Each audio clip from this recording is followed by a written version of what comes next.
Hi, this is CA Jyoti Deshwal and I welcome you all again to another lecture of CA Inter Audit Unnati batch, and this is going to be lecture number 3 of this series। और आज इस class के अंदर we are going to take up कारो। कारो आपका ना 5 number तक का एग्जाम में आ सकता है, और मैं आपको बताऊं इस क्लास के अंदर हम रिवीजन भी करेंगे और क्वेश्चंस भी करेंगे कारो के। यही मेरा ऑब्जेक्टिव है कि चाहे टाइम थोड़ा सा ज्यादा लगे बट मुझे क्वेश्चंस भी साथ में टेकअप करने हैं, ताकि आपके एंड पे कुछ बचना नहीं चाहिए। अगर आप टाइमिंग देखोगे क्लास की तो 1.5 घंटे के आसपास, इनफैक्ट उससे कम टाइम में ही पूरा कारो कंप्लीट हुआ है अलोंग विद द क्वेश्चंस। अगर आप कारो को अपने एंड पे भी करने के लिए जाओगे तो भी आपको इतना टाइम तो बेयर मिनिमम लगेगा ही लगेगा। तो एक बार अगर आप क्लास देख लेते हो तो क्वेश्चंस भी आपके डन है, रिवीजन भी आपके डन है। उसके बाद आपको एक बार और रिवीजन करनी चाहिए मेरे हिसाब से। क्लास देखने के बाद आपको हार्डली 15 या 20 मिनट लगेंगे, and this should be your final revision for audit, ऐसा मेरा मानना है। हाँ, एक रिवीजन आप बिल्कुल इमीडिएटली बिफोर एग्जाम कर सकते हो अगर आपके पास टाइम है तो। अदरवाइज अगर आप क्लासेस के साथ एक रिवीजन कर रहे हो अपने एंड पे तो ये मोर देन सफिशिएंट है। मैं बहुत ज्यादा टू द पॉइंट बात कर रही हूँ अभी। यस, जहां पे मुझे लगता है कि मुझे रुकना चाहिए वहां पे मैं रुक रही हूँ। मेरा मेन फोकस ना, मैं आपको बताऊं, क्वेश्चंस के ऊपर है along with the revision. Yes, मैं रिवीजन के ऊपर फोकस कर रही हूँ, बट रिवीजन तो चाणक्य नीति के अंदर भी अवेलेबल है, बट मैं यहाँ पे मेरा फोकस क्वेश्चंस के ऊपर भी है। तो आपको सीक्वेंस की टेंशन लेने की जरूरत नहीं, किस सीक्वेंस में लेक्चर आ रहे हैं, जिस सीक्वेंस के अंदर लेक्चर आ रहे हैं आप वैसे ही देखते जाओ, क्योंकि अल्टीमेटली सिलेबस तो आपका कंप्लीट होने वाला है।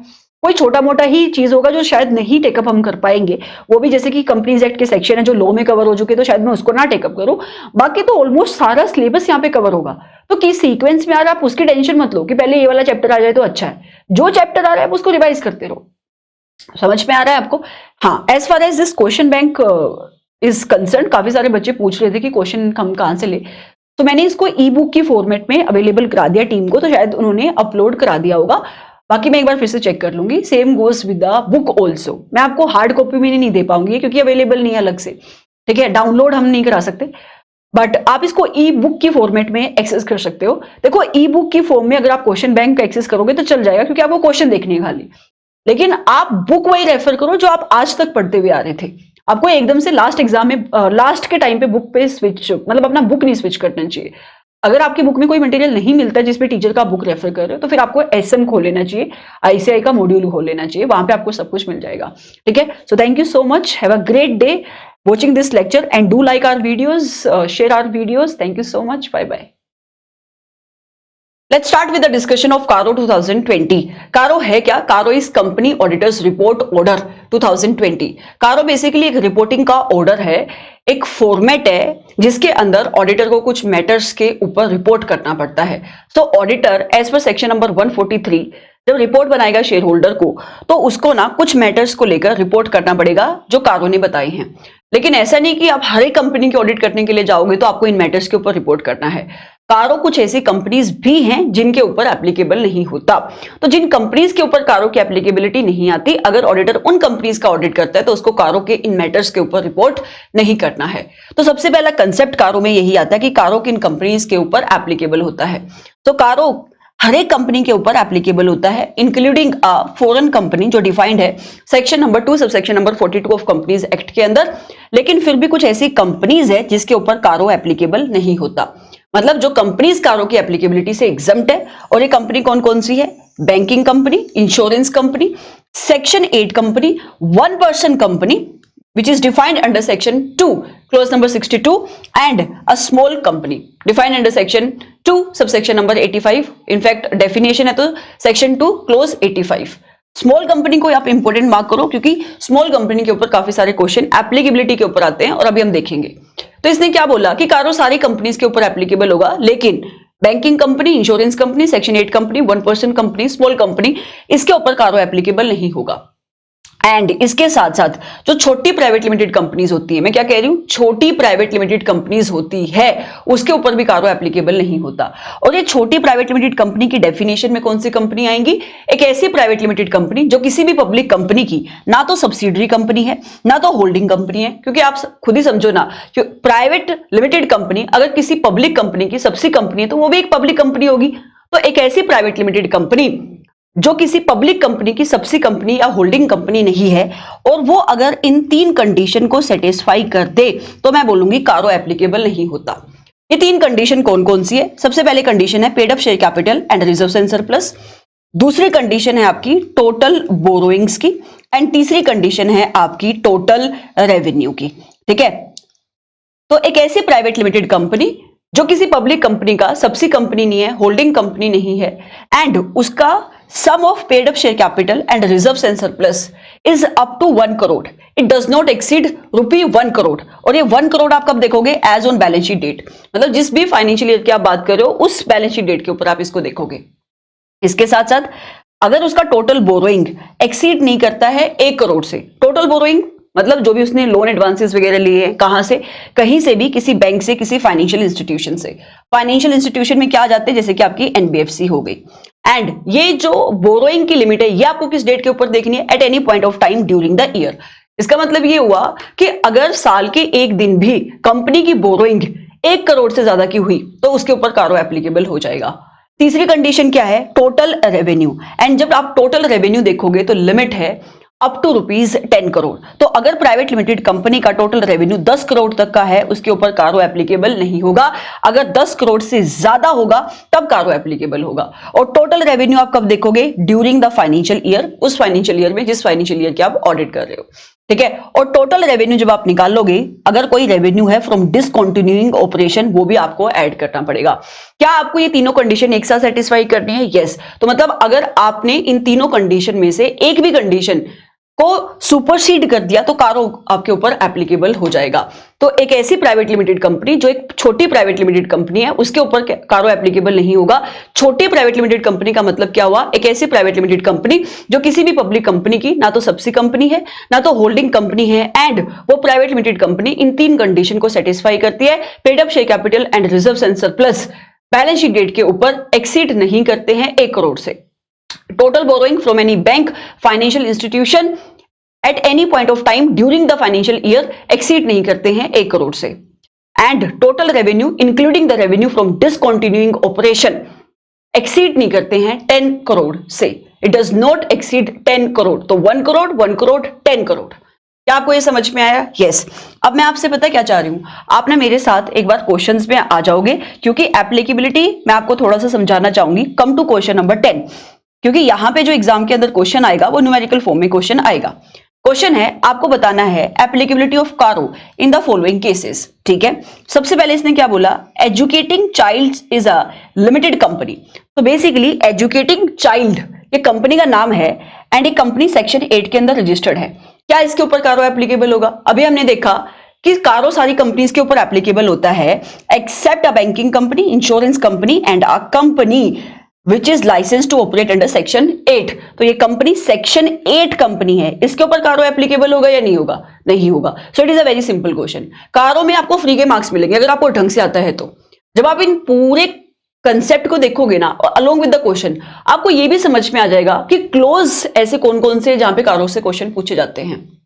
दूसरा, आशु प्राइवेट लिमिटेड। बेटा ये प्राइवेट लिमिटेड कंपनी है, ठीक है, तो मतलब मुझे ये देखना पड़ेगा कि क्या ये प्राइवेट लिमिटेड कंपनी की डेफिनेशन को सेटिस्फाई करती है या नहीं करती है फ्रॉम द एग्जाम्पशन।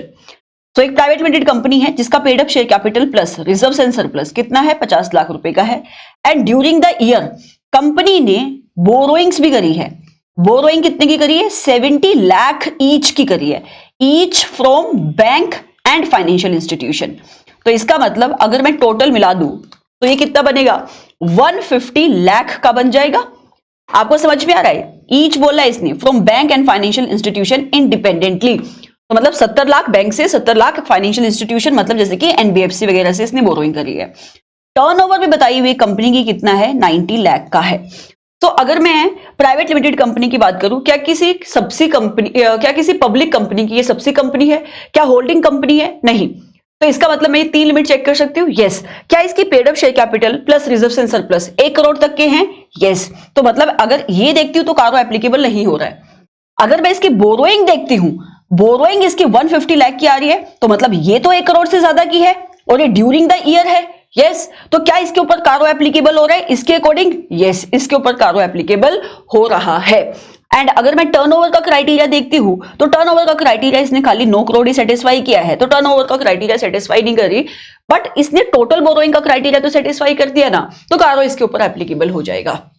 बट यहां पे कैच क्या है कैच है यहाँ पे स्मॉल कंपनी का। आपका एक सेक्शन होता है, सेक्शन नंबर 2 क्लोज नंबर 85, जो डिफाइन करता है एक स्मॉल कंपनी को।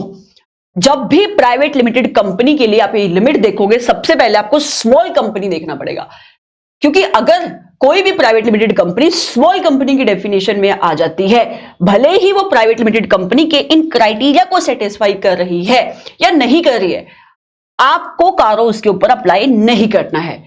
आपको एक बात हमेशा समझ के रखनी पड़ेगी, अगर कोई भी कंपनी, मैं फिर से कहूंगी, स्मॉल कंपनी की डेफिनेशन को सेटिस्फाई कर देती है, तो आपको प्राइवेट लिमिटेड कंपनी के लिए क्राइटेरिया देखना ही नहीं है। बट मैम ये स्मॉल कंपनी की डेफिनेशन होती क्या है, आपने लॉ में भी पढ़ा होगा और मैंने आपको क्लास में भी बताया था कि स्मॉल कंपनी मतलब एक ऐसी कंपनी जो पब्लिक कंपनी नहीं, मतलब जो प्राइवेट कंपनी है और जिसकी पेड अप शेयर कैपिटल है अप टू ₹4 करोड़ की, या जिसकी टर्नओवर है अप टू ₹40 करोड़ रुपए की। ये दोनों देखोगे डेफिनेटली कि जिसकी paid up share capital is up to ₹4 crore और जिसकी टर्नओवर है अप टू ₹40 करोड़, उसको मैं क्या कहती हूं, उसको मैं स्मॉल कंपनी कहती हूं, प्रोवाइडेड दैट ये किसी भी कंपनी की होल्डिंग या सबसी कंपनी नहीं होनी चाहिए, सेक्शन 8 कंपनी नहीं होनी चाहिए, एंड ये कोई भी बॉडी कॉर्पोरेट और कंपनी ऐसी नहीं होनी चाहिए जिसको कोई स्पेशल स्टैच्यू गवर्न करता है। तो अगर मैं इस स्मॉल कंपनी की डेफिनेशन को यहां पे अप्लाई करूं, तो मैंने क्या बोला, आप पेड अप शेयर कैपिटल अगर अप टू 4 करोड़ है, तो पेड अप शेयर कैपिटल मेरे क्वेश्चन के अंदर मुझे दिखाई दे रहा 50 लाख रुपए की, तो मतलब अप टू 4 लाख है, अप टू 4 करोड़ है, सॉरी, यस। दूसरा मुझे क्या देखना है, इसका टर्नओवर भी अप टू 40 करोड़ है, क्योंकि यहां पे तो 90 लाख दिखाई दे रहा है, तो मतलब एज पर सेक्शन नंबर 2 सब सेक्शन नंबर 85 ये कंपनी स्मॉल कंपनी की डेफिनेशन को सेटिस्फाई कर रही है, तो फिर इसके ऊपर कारो एप्लीकेबल नहीं होगा। बट मैम इसने तो प्राइवेट लिमिटेड कंपनी का ये बोरोइंग का क्राइटेरिया एक्सीड कर दिया। मैंने क्या बोला कि सबसे पहले आपको ये देखना है कि क्या ये कंपनी स्मॉल कंपनी की डेफिनेशन में आती है। Once this company is classified as a small company, फिर आपको इधर जाना ही नहीं है। Have you understood my point? Yes. But यहां पे एक प्रॉब्लम और है। प्रॉब्लम क्या है, ये जो आप स्मॉल कंपनी के लिए लिमिट देखते हो, paid up share capital up to ₹40 crore and नहीं, paid up share capital up to 4 crore and turnover up to ₹40 crore, ये आप देखते हो latest audited financial statement date के ऊपर, मतलब जो पिछले साल का आपका फाइनेंशियल्स है। बट आपके क्वेश्चन में अगर आप देख पा रहे हो, मुझे तो ऐसा दिखाई नहीं दे रहा है कि ये जो टर्नओवर और पेड अप शेयर कैपिटल है ये पिछले साल की है या इस साल की है। Are you getting me? तो आप जब इस क्वेश्चन का नीचे आंसर देखने के लिए आओगे, इसने नोट में क्या लिखा है, data for the previous year is not provided in the question to determine the status of the small company and it is assumed that company is satisfying the criteria of the small company. मैंने आपको क्या बोला, मैं आपको ये कहने की कोशिश कर रही हूं, मैंने आपको बता तो दिया कैलकुलेट करके कि ऐसे आपको कैलकुलेट करना है, बट अगर आप क्वेश्चन देख रहे हो तो पिछले साल मुझे ये टर्नओवर देखनी थी स्मॉल कंपनी के लिए। ये पेड अप शेयर कैपिटल का क्राइटेरिया पिछले साल देखना है, बट मुझे क्वेश्चन में पिछले साल का डाटा नहीं दिया गया है। लेकिन इसने जो क्वेश्चन का आंसर लिखा है वो ऐसे ही लिखा है कि देखो सेक्शन 8 कंपनी, तो इसके ऊपर कारो एप्लीकेबल नहीं होगा। तो सबसे पहले तो जब भी आप आंसर लिखोगे तो डेफिनेटली आपको प्रोविजन लिखनी पड़ेगी, जो अभी हमने आपके साथ डिस्कस किया कि हर एक कंपनी के केस में कारो एप्लीकेबल नहीं होता है। तो आपने सबसे पहले तो कोर प्रोविजन लिख दी, ठीक है, जो मैंने आपको अभी भी बताई। फिर उसके बाद आप बता रहे हो कि स्मॉल कंपनी है पहले केस में, तो कारो इसके ऊपर एप्लीकेबल नहीं होगा, जो हमने डिस्कस किया। दूसरे केस में इन्होंने ये मानना है कि कारो इसलिए एप्लीकेबल नहीं होगा क्योंकि ये अज्यूम किया गया है कि ये स्मॉल कंपनी है। तो अगर मैं ये अज्यूम ना करूं ये स्मॉल कंपनी है, फिर अभी मैंने आपको कैलकुलेट करके बताया कि इसके ऊपर फिर कारो एप्लीकेबल हो जाएगा। तो आप भी अगर एग्जाम के अंदर ऐसा कोई इनकम्प्लीट क्वेश्चन है जहां पे बताया नहीं गया है कि पिछले साल का डाटा क्या है, तो डेफिनेटली आप एक क्लैरिफिकेशन वहां पे लिख सकते हो, राइट? क्योंकि क्वेश्चन पहले एग्जाम में पूछा गया है एंड एक क्वेश्चन नीचे भी ऐसा ही है, राइट? तो जहां पे भी कैलकुलेशन का थोड़ा सा आपको कंफ्यूजन क्रिएट हो सकती है क्योंकि वहां पे भी पिछले साल का डाटा नहीं दिया गया है। लेकिन आपको एक कंसेप्ट के अंदर क्लैरिटी रखनी, क्योंकि अब नए क्वेश्चन आएंगे तो उधर ऐसा कोई कंफ्यूजन होना नहीं चाहिए। बस आप कंसेप्ट के ऊपर क्लैरिटी रखो। कंसेप्ट क्या है, सबसे पहले जब भी प्राइवेट लिमिटेड कंपनी के लिए मुझे लिमिट देखनी है तो मैं देखूंगा कि क्या ये स्मॉल कंपनी की डेफिनेशन में आती है। तो अगर उसका टर्नओवर 40 करोड़ का है, 40 करोड़ तक का है preceding financial year, paid up share capital 4 crore तक का है as per latest audited financial statement, ठीक है, तो वो स्मॉल कंपनी बन जाएगी। अगर वो स्मॉल कंपनी बन गई, फिर भले ही वो प्राइवेट लिमिटेड कंपनी की जो लिमिट है उनको एक्सीड कर रही है, उसके ऊपर कारो एप्लीकेबल नहीं होगा क्योंकि स्मॉल कंपनी के ऊपर कारो एप्लीकेबल नहीं होता है। बस आपको ये कंसेप्ट ध्यान में रखना है। इसके अलावा भी क्वेश्चन नंबर 16 है, अगर आप जाके देखोगे नीचे कुछ ऐसा ही क्वेश्चन है, right. So this is a question, ऐसा क्वेश्चन एक बार मैं इसको भी टेकअप कर लेती हूँ ताकि आपको बेटर क्लैरिटी आ जाए। एक कंपनी है जी प्राइवेट लिमिटेड, देखो बेटा प्राइवेट लिमिटेड कंपनी है, कंपनी का paid up share capital plus reserves and surplus as at the end of financial year 2022-23 की बात कर रहे हैं, मतलब पिछले साल, ये दिया हुआ है 1.20 करोड़ का। एंड इस फाइनेंशियल ईयर में 2023-24 में कुछ तो इनके बिजनेस में इंटरप्शन हुआ और कंपनी को लॉस हुए हैं 25 लाख रुपए का। तो देखो अगर आपको कोई लॉस भी होता है ना तो वो भी आप रिजर्व से सेट ऑफ मारते हो, समझ में आ रहा है। तो आप ना इसमें से माइनस कर दोगे 0.5 लाख रुपीस। तो अगर मैं इसका अभी 2023-24 में, क्योंकि मुझे तो प्राइवेट लिमिटेड कंपनी के लिए जब मैं कारो की एप्लीकेबिलिटी देखूंगी तो paid up share capital plus reserves and surplus as on balance sheet date देखना है, मतलब 31 मार्च 2024 को देखना है। तो आप इसमें से 1.20 करोड़ में से माइनस करो 0.25, तो ये आपके सामने निकल के आ रहा है 0.95 लाख। एंड इसी साल में कंपनी ने बोरोइंग भी करी है 55 लाख ईच फ्रॉम बैंक और फाइनेंशियल इंस्टीट्यूशन इंडिपेंडेंटली। तो कुल मिला के इसकी बोरोइंग कितनी निकल के आ जाएंगी, ये बोरोइंग आ जाएंगी 110 लाख रुपए की, राइट। एंड कंपनी का टर्नओवर 850 लाख का है, जिसके अंदर अभी एक चीज ऐड होनी बाकी है 250 लाख फ्रॉम डिसकंटिन्यूइंग ऑपरेशन। अभी हमने देखा आपको टोटल रेवेन्यू लेना है including the revenue from discontinuing operation. तो अगर मैं 850 में 250 ऐड कर देती हूं तो ये मेरे सामने कितने निकल के आ रहा है 1100 करोड़। तो 1100 करोड़ का अगर हम बात करेंगे तो ये मेरे हिसाब से बन जाता है 11 करोड़। तो डेफिनेटली ये वाला कंडीशन भी कंपनी सेटिस्फाई कर रही है, 10 करोड़ से ज्यादा का आपका टर्नओवर है, राइट। एंड बोरोइंग भी आपकी एक्सीड कर रही है। तो अगर मैं प्राइवेट लिमिटेड कंपनी वाला क्राइटेरिया देखूंगी तो मैं बोल दूंगी कि कारो इसके ऊपर एप्लीकेबल हो जाएगा। बट अगर ये कंपनी एक स्मॉल कंपनी है तो कारो एप्लीकेबल नहीं होगा। बट मैम यहां पे भी तो नहीं बताया गया इसकी टर्नओवर पिछले साल में कितनी है, एग्जैक्टली यहां पे भी नहीं बताया गया कि इसकी टर्नओवर पिछले साल में कितनी है। बट इसका पेड अप शेयर कैपिटल मुझे पता है कि पिछले साल में 1.20 करोड़ रुपए का था, which is up to 4 crore. तो यहां पे भी आप अज्यूम करोगे कि ये जो दिया हुआ है ये टर्नओवर, ये इतना ही कुछ आपका पिछले साल में रहा होगा, राइट। तो ये मैं मान के चलूंगी कि ये 850 के आसपास रहेगा। और अगर इतना ही रहा होगा तो भी तो ये 11 करोड़ ही है, तो मतलब अब तो 40 करोड़ के आसपास इसका टर्नओवर रहा होगा। तो फिर उस हिसाब से कंपनी स्मॉल कंपनी की डेफिनेशन को सेटिस्फाई करती है तो इसके ऊपर कारो एप्लीकेबल नहीं होगा। लेकिन यहां पे भी आपको एक अजम्पशन ही लेनी पड़ेगी, क्योंकि मुझे टर्नओवर कितनी है पिछले साल की ये दिखाई नहीं दे रहा क्वेश्चन के अंदर पे। बट मैम अगर ऐसा आ गया तो मैं तो कंफ्यूज हो जाऊंगा। आपको बहुत क्वेश्चन को केयरफुली पढ़ना है और फिर आपको दोनों चीजें लिख कर आनी है। सबसे पहले तो आप मेन प्रोविजन लिखोगे, कारो किन कंपनीज के ऊपर एप्लीकेबल होता है, फिर आप एक्सेप्शन लिख दोगे जो आपका कोर प्रोविजन जो हमने अभी पढ़ा। उसके बाद आप स्मॉल कंपनी का डेफिनेशन लिख दोगे, दैट एज पर सेक्शन 2 आपका क्लोज नंबर 85। स्मॉल कंपनी मतलब एक प्राइवेट कंपनी जिसका टर्नओवर प्रीसीडिंग फाइनेंशियल ईयर में अप टू 40 करोड़ है, paid up share capital 4 crore तक की है। फिर आप एक्सप्लेनेशन लिख दोगे कि अगर मैं इन सारी लिमिट को देखता हूं तो ये वाला प्राइवेट लिमिटेड कंपनी का क्राइटेरिया ये सेटिस्फाई नहीं करी तो कारो इसके ऊपर एप्लीकेबल हो जाएगा। बट अगर क्वेश्चन के अंदर कंप्लीट इंफॉर्मेशन दी गई है और वो स्मॉल कंपनी की डेफिनेशन को सेटिस्फाई कर रही है तो ये स्मॉल कंपनी है, देयरफॉर कारो विल नॉट बी एप्लीकेबल। और अगर क्वेश्चन में कंप्लीट इंफॉर्मेशन नहीं दी गई है तो भी आप नोट डाल सकते हो, ठीक है।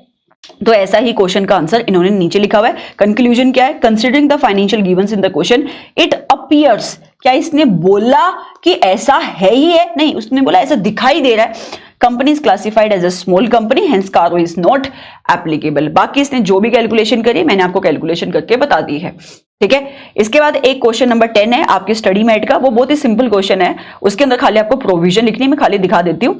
मिस्टर चेतन को अपॉइंट किया जा रहा है as auditor of a company sport limited, जो स्मॉल कंपनी है, right. Mister Chetan is aware that the CARO is not applicable to small company. कहता है बाकी सारी क्लासेस भी बताओ जहां जहां पे जिन जिन कंपनीज के ऊपर कारो एप्लीकेबल नहीं होता है। तो बाकी सारी कंपनीज जिनके ऊपर कारो एप्लीकेबल नहीं होगा ये सारी कंपनीज आपकी ये बन जाएंगी, ठीक है। इसके अलावा आपको एक चीज और ध्यान में रखनी है कि कारो एप्लीकेबल नहीं होता है audit of consolidated financial statement के केस में। तो जब आप सीएफएस की ऑडिट कर रहे हो तो आपको कारो के मैटर्स के ऊपर रिपोर्ट नहीं करना है, लेकिन एक क्लोज है जहां पे रिपोर्टिंग होगी, that is close number 21 of कारो, जो लास्ट क्लोज है जो हम डिस्कस करेंगे। ठीक है, बाकी ये वाला मैं आपके एंड पे छोड़ रही हूँ, ये आपको हमेशा रीड करना पड़ता है, लर्न नहीं करना पड़ता, कि जब आप प्राइवेट लिमिटेड कंपनी के लिए पेड अप शेयर कैपिटल निकालोगे, रिजर्व एंड सरप्लस निकालोगे, ठीक है, टर्नओवर निकालोगे, तो क्या चीजें इसमें आपको ऐड करनी है, बोरोइंग्स में क्या क्या चीजें आपको ऐड करनी है, एक बार अगर आप इस लिस्ट को पढ़ लोगे, आपके पास ये नोट्स होंगे, राइट। और जो बच्चे के पास ये नोट्स नहीं है, तो आई एम श्योर आपने जहां से भी क्लास ली होगी तो आपके पास ये नोट्स होंगे, अगर आप एक बार इसको पढ़ लोगे तो आपके लिए इजी हो जाएगा। पर ज्यादातर क्वेश्चन एप्लीकेबिलिटी के ऊपर वैसे ही आएंगे जैसे क्वेश्चन मैंने आपके साथ डिस्कस करे, राइट। अब आ जाती है आपकी main discussion, that is para number 3 के मैटर्स जिनके ऊपर ऑडिटर को कारो में रिपोर्ट करना पड़ता है। अभी मैं रिस्पेक्टिव क्वेश्चन साथ साथ में देखती हुई जाऊंगी, बट पहले मैं आपको क्लोज पढ़ाऊंगी, क्योंकि अगर मैंने क्लोज आपको पढ़ा दिया तो क्वेश्चन आपको बहुत ही आसानी से बन जाएगा। सबसे पहला मैटर जिसके ऊपर ऑडिटर कारो में रिपोर्ट करेगा, दैट इज पीपीई, राइट। अच्छा, ये आप पढ़ते कैसे हो, पैरा 3 का क्लोज नंबर 1, ये आपको याद करते हैं क्लोजेस। तो यहां पे ऑडिटर को क्या रिपोर्ट करना है, सबसे पहले पॉइंट में उसको रिपोर्ट करना है क्या कंपनी रिकॉर्ड मेंटेन कर रही है क्या, राइट। इसमें भी दो पार्ट में रिपोर्टिंग हो रही है, ए और बी। सबसे पहले टेंजिबल एसेट के ऊपर और दूसरा इंटेंजिबल एसेट के ऊपर। आप इतना इतना साथ में लिखते रहोगे तो आपके लिए आसान हो जाएगा स्ट्रक्चर को समझना। तो ऑडिटर कारो में रिपोर्ट करेगा कि क्या कंपनी प्रॉपर रिकॉर्ड मेंटेन कर रही है अपने पीपीई के, जहां पे उसने फुल पर्टिकुलर शो करे हैं पीपीई के, उनकी क्वांटिटेटिव डिटेल शो करी भी कितना मेरे पास वो एसेट है, सिचुएशन बताई है उनकी कहां पे वो लोकेटेड है, एंड ऑल्सो आप ये भी रिपोर्ट करोगे क्या कंपनी प्रॉपर रिकॉर्ड मेंटेन कर रही है इंटेंजिबल एसेट के, शोइंग द फुल पर्टिकुलर्स। दूसरा एस्पेक्ट जिसके ऊपर ऑडिटर कारो में रिपोर्ट करेगा वो है फिजिकल वेरिफिकेशन, कि क्या आपने अपने प्रॉपर्टी प्लांट इक्विपमेंट की फिजिकल वेरिफिकेशन करी है रीजनेबल इंटरवल पे। रीजनेबल इंटरवल मतलब 3 साल में एक बार, लिखा नहीं हुआ है बट नोट्स में गाइडेंस नोट जब आप जाके पढ़ते हो कारो का तो वहां पे 3 साल में एक बार आपको फिजिकल वेरिफिकेशन करनी है। और अगर आपने फिजिकल वेरिफिकेशन करी तो क्या आपको कोई मटीरियल डिस्क्रिपेंसी मिली फिजिकल वेरिफिकेशन के ऊपर। अभी मटीरियल डिस्क्रिपेंसी क्या, ये नहीं बताया गया है, राइट। अगर कोई मटेरियल डिस्क्रिपेंसी मिली तो क्या इसको एप्रोप्रिएटली बुक्स ऑफ अकाउंट में कंपनी ने डील किया, इसके ऊपर ऑडिटर को कारो में रिपोर्ट करना है।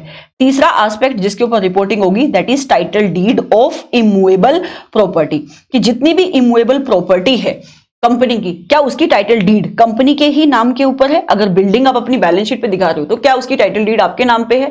डेफिनेटली अगर कोई प्रॉपर्टी है जो आपने लीज के ऊपर ली है तो फिर वहां पे तो आप लेसी, वहां पे तो आप क्या बन जाओगे, वहां पे तो आप लेसी बन जाओगे, तो वो प्रॉपर्टी आपके नाम पे नहीं होगी तो वो चल जाएगा। So other than the property which is taken by the company on the lease, बाकी सारी जितनी भी प्रॉपर्टी है इमूवेबल प्रॉपर्टी है उसकी टाइटल डीड किसके नाम पे होनी चाहिए, कंपनी के नाम पे होना चाहिए। और अगर ऐसा नहीं है, इफ नोट, तो फिर ऑडिटर को इस फॉर्मेट के अंदर रिपोर्ट में डिटेल प्रोवाइड करानी पड़ेगी कि डिस्क्रिप्शन ऑफ द प्रॉपर्टी, मतलब वो प्रॉपर्टी क्या है, लैंड बिल्डिंग ईटीसी, उसकी ग्रॉस कैरिंग वैल्यू क्या है, अगर आपके नाम पे नहीं है तो किसके नाम पे है, एंड जिसके नाम पे वो प्रॉपर्टी आप हेल्ड कर रहे हो क्या वो कंपनी का प्रमोटर है, डायरेक्टर है, उसके रिलेटिव है, आपकी कंपनी का एम्प्लॉई है। Period held indicate the range where appropriate. So basically आप ये भी बताओ कि कब से ये प्रॉपर्टी आप हेल्ड कर रहे हो, एंड रीजन भी आप बताओ कि ये प्रॉपर्टी अगर आपके नाम पे नहीं है किसी और के नाम पे है तो why this property is not held in your name. तो ये सारी रिपोर्ट, ये जो सारी डिटेल है ऑडिटर रिपोर्ट के अंदर तब देगा जब उसको पता लगेगा कि कंपनी की कोई इमूवेबल प्रॉपर्टी जिसकी टाइटल डीड कंपनी के नाम पे नहीं है। ये भी एक एस्पेक्ट है जिसके ऊपर क्वेश्चन आता है, दैट इज रीवैल्यूएशन का, कि क्या कंपनी ने अपने property plant equipment, intangible asset, या फिर अगर कोई आरओयू एसेट है, आरओयू एसेट तब क्रिएट होता है जब लीज का केस होता है, आपने कोई एसेट लीज के ऊपर लिया है, क्या कंपनी ने इन सारे एसेट की रीवैल्यूएशन करी है, और अगर रीवैल्यूएशन करी है तो क्या revaluation is based upon the valuation done by registered valuer जो कंपनीज एक्ट में आता है। एंड अगर ऐसा है तो आप अमाउंट यहां पे इंडिकेट करोगे, ऑडिटर अपने कारों की रिपोर्ट में अमाउंट बताएगा कि कितने का चेंज आया, लेकिन अमाउंट आपको तभी बताना है अगर चेंज आया है 10% ये उससे ज्यादा का in aggregate of net carrying value for each class of PPE और intangible asset. Each class of PPE का मतलब क्या हुआ, जैसे कि अगर बिल्डिंग आपका ए क्लास है पीपीई का, राइट, तो इधर आपका टोटल चेंज कितना आया। ऐसे ही फर्नीचर अगर आपका ए क्लास बनता है पीपीई का तो इतना इधर टोटल चेंज कितने का आया, this is called each class of PPE, right. अभी मैं टोटल चेंज की बात क्या कर रही हूं, अगर आप वैल्यूएशन कर रहे हो तो बिल्डिंग का बुक वैल्यू कुछ होगा बुक्स ऑफ अकाउंट के अंदर, मान लेते हैं 10 लाख था, तो आपने वैल्यूएशन किया, तो वैल्यूएशन करने के बाद अगर आपको उसका मार्केट वैल्यू 8 लाख निकल के आता है तो चेंज कितने का आया, 2 लाख रुपए का। अगर ये चेंज 2 लाख का 10% या उससे ज्यादा का बनता है तब आप यहां पे चेंज का अमाउंट बताओगे। अगर 10% या उससे ज्यादा का ये चेंज नहीं बनता तो आपको नहीं इसको बताना है। क्या आपको समझ में आ रहा है? Same goes with the intangible asset, कि अगर आपके अलग अलग क्लास के इंटेंजिबल एसेट है, जैसे कि पेटेंट हो गया, कॉपीराइट हो गया, ईटीसी, राइट, इनका कोई बुक्स ऑफ अकाउंट के अंदर कोई इनका वैल्यू होगा। हाँ, आपने इसकी रिवैल्यूएशन करी, मार्केट वैल्यू इसकी देखी, दोनों का कंपैरिजन किया, अगर चेंज 10% या उससे ज्यादा का आता है तो आपको यहाँ पे अमाउंट इंडिकेट करना है। ऑल्सो ऑडिटर कार्य में रिपोर्ट करेगा कि क्या कोई प्रोसीडिंग है, कोई केस है जो इनिशिएट किया जा रहा है कंपनी के against the company under the बेनामी एक्ट, या फिर कोई केस ऑलरेडी इनिशिएट हो चुका है, वो पेंडिंग है कंपनी के अगेंस्ट इन द बेनामी एक्ट, बेनामी प्रॉपर्टी एक्ट। इतना ही आपको याद रखना है, ठीक है? अभी पूरा एक्ट तो आप नहीं पढ़ सकते। अगर ऐसा है तो ऑडिटर कार्य में बताएगा कि क्या इसका डिस्क्लोजर कंपनी ने अप्रोप्रिएटली बुक्स ऑफ अकाउंट के अंदर दिया है। अगर नहीं दिया तो भी बताओगे, अगर दिया है तो भी बताओगे। So whether the company has appropriately disclosed in detail regarding such cases in the financial statement. तो टोटल 5 एस्पेक्ट को लेकर यहाँ पे आपको रिपोर्टिंग करनी है कि आप रिकॉर्ड मेंटेन कर रहे हो, फिजिकल वेरिफिकेशन होती, title deed, revaluation and your benami property. ठीक है मैम, इसके ऊपर अगर आप एक बार क्वेश्चन दिखा दोगे तो सही रहेगा। ठीक है, मैं आपको क्वेश्चन भी दिखा देती हूँ, बट क्वेश्चन आपको ना पढ़ के सिर्फ क्वेश्चन ही देखना है, क्योंकि आंसर तो आप ऑलरेडी देख चुके हो। सो कम टू क्वेश्चन नंबर 9, ध्यान से देखना, ये एक अच्छा क्वेश्चन है जो मुझे लगा। डी लिमिटेड एक कंपनी है, कंपनी पब्लिशिंग, कंपनी कहां पे इंगेज है? कंपनी मैगजीन को पब्लिश करती है। सीएपी इसका स्टैट्यूटरी ऑडिटर है कंपनी का। कंपनी ने प्रॉपर्टी ली है in the barter deal for its real estate customer against the publication of their advertisement. So basically उन्होंने एक बार्टर डील किया है कि इनका ना एक कस्टमर था, रियल स्टेट कस्टमर, मतलब मान लेते हैं कि वो कस्टमर कौन था? आपका डीएलएफ होगा इनका। तो इसने क्या बोला कि मैं मैगजीन बनाती हूं, मैं आपके लिए मैगजीन प्रिंट करूंगी, तो मुझे बिल्डिंग दे दो, ऐसा। तो इन्होंने बार्टर में कुछ तो प्रॉपर्टी एक्वायर करी है। Property obtain during the year through such barter deals have been considered in the books of account, और इन्होंने इसको बुक्स ऑफ अकाउंट पे रिकॉर्ड भी कर लिया है, अपनी बैलेंस शीट में एसेट साइड इसको दिखा रहा है। लेकिन किसके बेसिस पे? Possession letter only. भाई टाइटल डीड नहीं है तुम्हारे पास, नहीं, सिर्फ जो पोजेशन लेटर है वही है। And have been included in the PPE in the financial statement. इस मैटर को कंसीडर करते हुए ऑडिटर को लगता है मैटर तो बहुत इंपॉर्टेंट है, it is fundamental to the user for understanding the financials. CAP ने डिसाइड किया कि इस मैटर को अपनी रिपोर्ट में डालेगा। सीएपी आपकी गाइडेंस मांग रहा है कि कैसे इस मैटर को उसको अपनी रिपोर्ट में डालना है। तो मैं आपको बता दूं, इस मैटर को कारों में तो ये जाएगा ही जाएगा, क्योंकि यहाँ पे जो डिस्कशन आ रही है वो टाइटल डीड के ऊपर डिस्कशन आ रही है, जो मैंने आपको अभी अभी बताई कि ऑडिटर कारों में रिपोर्ट करेगा कि क्या कंपनी कि जो इमूवेबल प्रॉपर्टी है उसके टाइटल डीड कंपनी के नाम पे है, और अगर ऐसा नहीं है तो फिर आपको रीजन तो बताने पड़ेंगे। ये वाला आपको डिटेल तो देनी पड़ेगी कि description of the property, gross carrying value क्या है, कि अगर आपके नाम पे नहीं तो किसके नाम पे, और रीजन भी बता दोगे कि बार्टर एक्सचेंज में लिया था ऐसा। So you have to give answer of this question based upon this understanding. क्या आपको ये समझ में आया? तो इसके ऊपर ये क्वेश्चन था। So it is a very good question that I believe. बाकी जितने भी क्वेश्चन बनेंगे सिंपली बनेंगे, आपको क्लोज की अंडरस्टैंडिंग आपसे हो जाएगी। दूसरा क्लोज है close number 2, that talks about inventory. यहां पे आपको रिकॉर्ड से शुरुआत नहीं करनी। जैसे पीपी के केस में हमने सबसे पहले क्या देखा था? कंपनी रिकॉर्ड मेंटेन कर रही है। यहां पे आप फिजिकल वेरिफिकेशन देखोगे कि क्या कंपनी अपने इन्वेंट्री का फिजिकल वेरिफिकेशन करती है एट रीजनेबल इंटरवल के ऊपर, एंड क्या ऑडिटर के ओपिनियन में जो कवरेज कर रही है आपकी एंटिटी फिजिकल वेरिफिकेशन करने के लिए, जितना वो स्टॉक को कवर करती है वो एप्रोप्रिएट है, एंड प्रोसीजर मैनेजमेंट जो फॉलो कर रही है एप्रोप्रिएट है। एंड यहां पे भी आप चेंज बताओगे अगर कोई डिस्क्रिपेंसी मिली है। देखो इसने यहाँ पे मटीरियलिटी को डिफाइन किया है। पीपीई में इसने ऊपर क्या बोला था कि अगर कोई मटीरियल डिस्क्रिपेंसी मिली है तो आप देखो कि क्या इसको एप्रोप्रिएटली बुक्स ऑफ अकाउंट के अंदर डील किया गया। यहां पे कहता है जहां पे डिस्क्रिपेंसी मिली 10% या उससे ज्यादा की for each class of inventory, अगर ऐसा है तो ऑडिटर बताएगा कि क्या इसको प्रॉपर्ली बुक्स ऑफ अकाउंट के अंदर डील किया गया। तो यहाँ पे मटीरियलिटी को डिफाइन कर दिया। और ईच क्लास ऑफ एसेट मतलब क्या कि आपको इसे टोटल इन्वेंट्री का कंपैरिजन नहीं करना है कि total inventory books of account के अंदर मेरी कितनी आ रही थी। टोटल इन्वेंट्री मतलब क्या? रॉ मटेरियल प्लस आपका WIP प्लस फिनिश्ड गुड, यह आ रहा था मेरा 100 करोड़ का। और आपने जब फिजिकल वेरिफिकेशन करी वहां पे मुझे कितना पता लगा इसका, यह आ गया मेरा 200 करोड़ रुपए का। तो आप ऐसे कंपैरिजन नहीं करोगे कि परसेंटेज चेंज अब 10% है उससे ज्यादा का है क्या। मतलब ये डिस्क्रिपेंसी होगी ना कि फिजिकली तो स्टॉक 200 करोड़ रुपए का है बट बुक्स ऑफ अकाउंट में खाली 100 का आ रहा है, और ये वाइस वर्सा भी हो सकता है। तो आप ये जो कंपैरिजन करोगे वो रॉ मटेरियल का अलग से करोगे, WIP का अलग से करोगे, फिक्स आपका ये जो फिनिश्ड गुड है इसका आप अलग से करोगे। This is called for each class of inventory आपको देखना है चेंज। वैसे ऐसा कोई क्वेश्चन आपके लेवल पे नहीं है अभी तक, फाइनल पे आते हैं बट आ सकते हैं न्यूमेरिकल फॉर्म में क्वेश्चन, राइट? कि ऑडिटर कार्यों में कब रिपोर्ट करेगा, ऑडिटर कार्यों में रिपोर्ट करेगा कि क्या कोई डिस्क्रिपेंसी है जो 10% या उससे ज्यादा की मिली। तो अगर मैं बुक्स ऑफ अकाउंट का बैलेंस आपको बता दूं कि 100 का आपके पास रॉ मटेरियल था, WIP 150 का था, ये 200 का था, और यहां पे मैं बता दूं कि जब आपने फिजिकल वेरिफिकेशन करी तो आपको कितने कितने का बैलेंस मिला, कि ये आपको मिला 50 का, ये आपको मिला 80 का, और ये आपको मिला 100 का। अब आप कंपेरिजन करके यहां पे निकालोगे कि क्या ये जो परसेंटेज चेंज आ रहा है ये 10% या उससे ज्यादा का है हर एक कैटेगरी के लिए। अगर है तो फिर कार्यों में रिपोर्ट होगा, और ये भी रिपोर्ट करोगे कि क्या इसको कंपनी ने अपने बुक्स ऑफ अकाउंट में अप्रोप्रिएटली डील किया गया। ठीक है, दूसरा एस्पेक्ट जिसको लेकर ऑडिटर कार्यों में रिपोर्ट करता है दैट इज कि क्या eight any point of time during the year, देखो लोन है एक तरीके का ये, तो आप लोन की जो लिमिट देखते हो वो हमेशा eight any point of time during the year देखते हो। क्या कंपनी ने एक CC लिमिट लिया है, क्या वर्किंग कैपिटल लिमिट लिया है, कितने अमाउंट का, 5 करोड़ से ज्यादा का, इन एक्सेस ऑफ ₹5 करोड़। कहां से? बैंक और फाइनेंशियल इंस्टीट्यूशन।